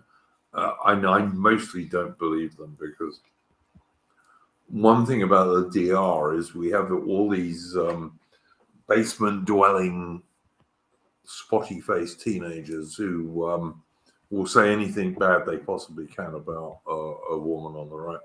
And I'm no great fan of many women on the right, but I do try and be realistic about these things. Right, I mean, Lauren Southern is a reasonably cute blonde chick. I would guess that she could do okay if she really wanted to, in terms of, like, you know, getting a well-off bloke. So whatever, I don't know. I can't think that she would really go for someone like Destiny, to be honest. But whatever. I don't care if she does, to be honest. She's a chick, and what chicks do doesn't matter all that much. Well, it's not even that. I mean, she used her good looks to just entice donations off young. Oh yeah, and made a fortune and a huge channel, and any woman can do that. Any woman can do that. Sure, yeah, but any half decent looking woman can do that without any problem whatsoever. Sure, yeah, but I just think, like, right-wing women, I mean, we try to, because your average right-wing woman will say, like, oh, well, they don't particularly approve of, let's say, OnlyFans whores doing the same shtick. But when they do it, it's awesome, great. When they use it, yeah, but they're not doing OnlyFans whores. All they're doing is showing a bit of cleavage and being right-wing. And yes, I am taking the piss, mate. I'm taking the piss. Don't worry. Yeah. But women will always do that because that's how they make their money. You know, like if I was a cute cheeky babe, I'd absolutely put my face on the channel and wear a low cut thing. You know, because my channel would be 10 times bigger than it is now because of all the thirsty blokes that are out there. Do you blame the women or do you blame the thirsty blokes? I think it's 50-50 myself. I'd say 75-25 against the blokes, because in a way the woman wouldn't do it if she wasn't being encouraged by the 100% agree, mate. 100%. I think you're totally in the right of it there. That I think that's the truth of it. But anyway, my point of bringing this up before we went off on tangents was I'm not sure if AA is right about Keith Woods and banning the ADL. But I think it's worth watching to see who is right about it.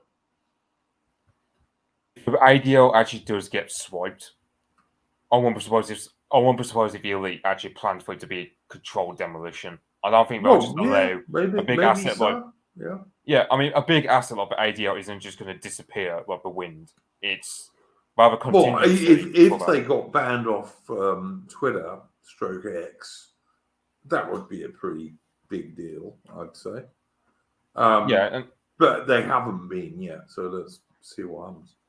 Well, it's not just that. I mean, you got Musk who's saying he's going to file a defamation suit against them if it keep because I mean, because of the ADL's campaign against him, Musk has lost like 60% of Twitter's revenue in terms of adverts because of ADL's campaign against him. I don't know. There seems to be an awful lot of adverts on Twitter when I use it, but yeah, all right.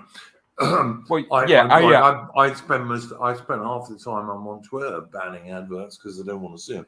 But I see what you're saying. Dingle is saying AA is smearing Keat out of spite. To be frank, its previous drama history, maybe. I don't think it necessarily is, to be honest. I've never been a big Keith Woods fan or the people who are close to him. And sometimes that's been controversial, even in my Discord, because there are people who like Keith in my Discord. I'm not one of them. He's too third position for me, but, you know, whatever. Well, I mean, as much as AA is brown, I do think he's got a point about he's got a point about how Keith Woods can just fly to... Hang on, Mitch. He's not very brown. He's half. If I look half at him, Persian. That's not very brown, I gotta say. if you look at him, right, I would never mistake him for a Welshman whatsoever. Like, I would think he came from the Middle East if I were to look at him. So, Oh yeah, look, that's I'm why I not, will I'm call not, him I'm brown. not saying that, but he's not very brown. Well, he looks very brown to me. 'Cause, I mean, you won't pass off.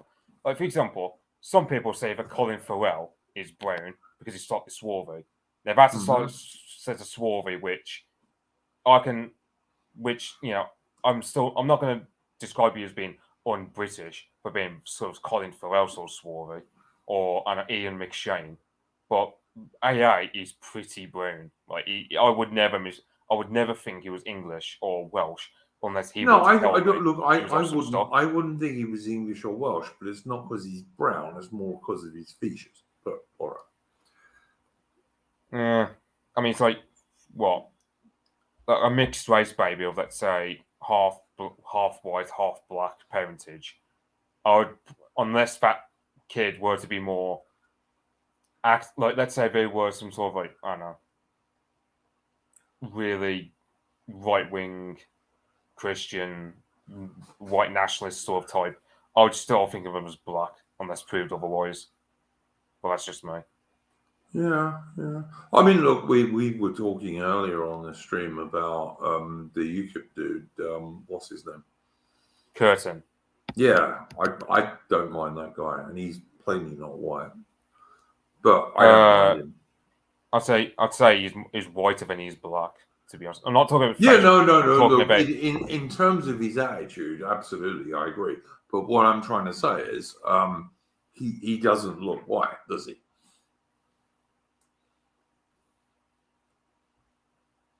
some of his facial features, I can think perhaps he's got some mixed parentage, but he's not exactly white as several. Yeah, I mean that's the point I'm trying to make. He's plainly not an Anglo-Celt, but I don't Or mind. half so. I don't mind Curtin. I think he's all right. Well, the problem with him is I'm not so much a racist. racist that I won't support someone who is mixed race who supports white people.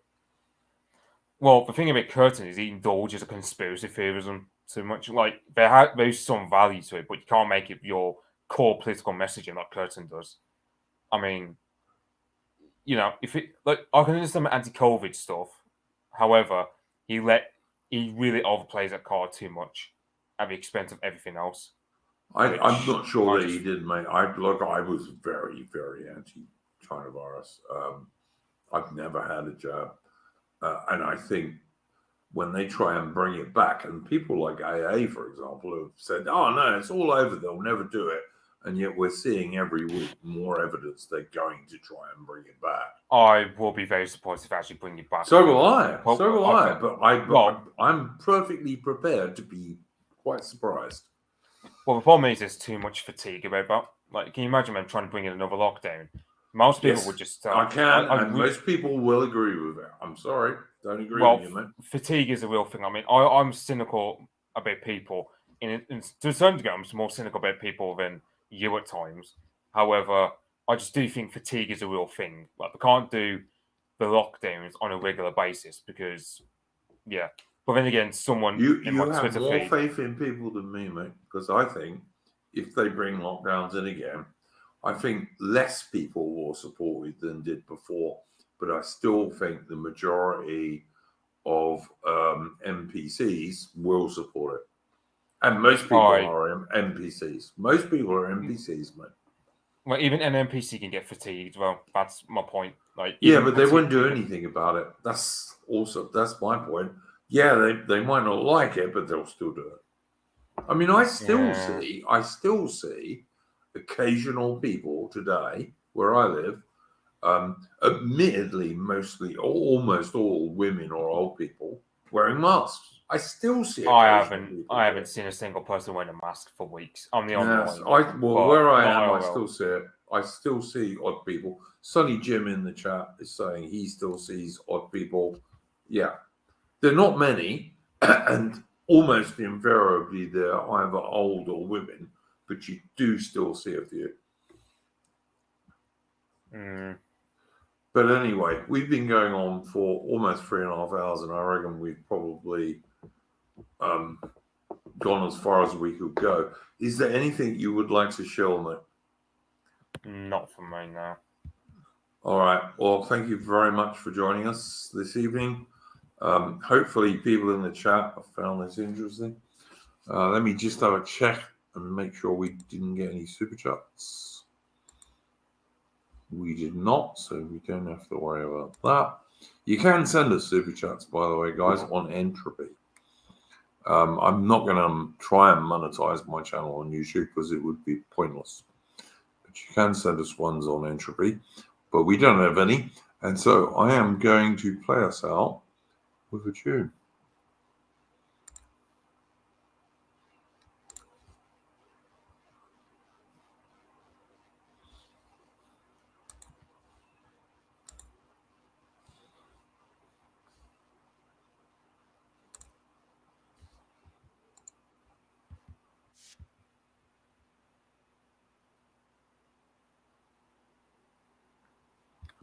Glorious and free, who always beat France when they took her in hand. Come join honest Britons in chorus with me. Join in chorus with me. Come join honest Britons in chorus with me.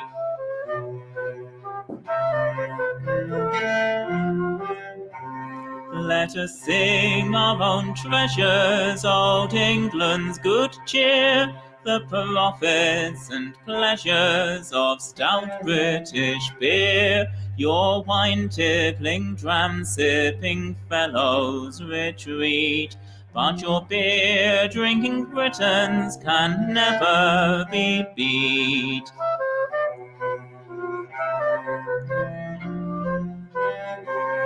The French with their vineyards are meagre and pale. They drink of the squeezings of half-ripened fruit.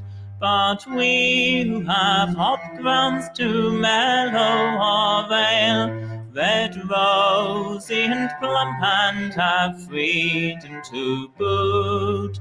We have freedom to boot. Red, rosy and plump, and have freedom to boot.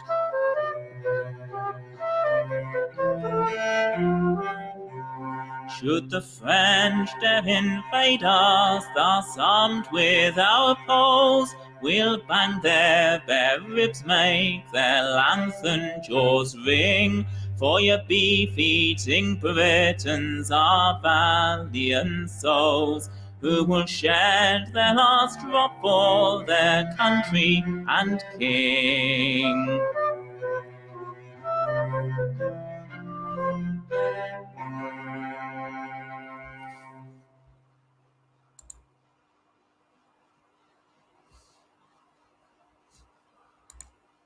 Okay, there we go. And that was Beer Drinking Britons, which is a song that was originally written in 1757 when Britain was absolutely killing it in the 7 Years' War. Thank you very much to my guests this evening, Adam, Mitch, and AI. Thanks to you in the chat for watching us. And I think our next stream, if I can get a guest to come with me, will be, I need to do a part 2 of Wellington's military career, which is basically going to be Wellington in the Peninsular War in Portugal and Spain until he invaded France in 1814, the first Allied country to invade France under Napoleon, by the way. I think that's going to be in my next stream, which I would like to do later next week. But that depends on me getting a guest. Don't really want to do that on my own because I don't really like the sound of my own voice that much. Thanks for joining us. Do join us next week for Splendid Isolation 140. And go wild, people.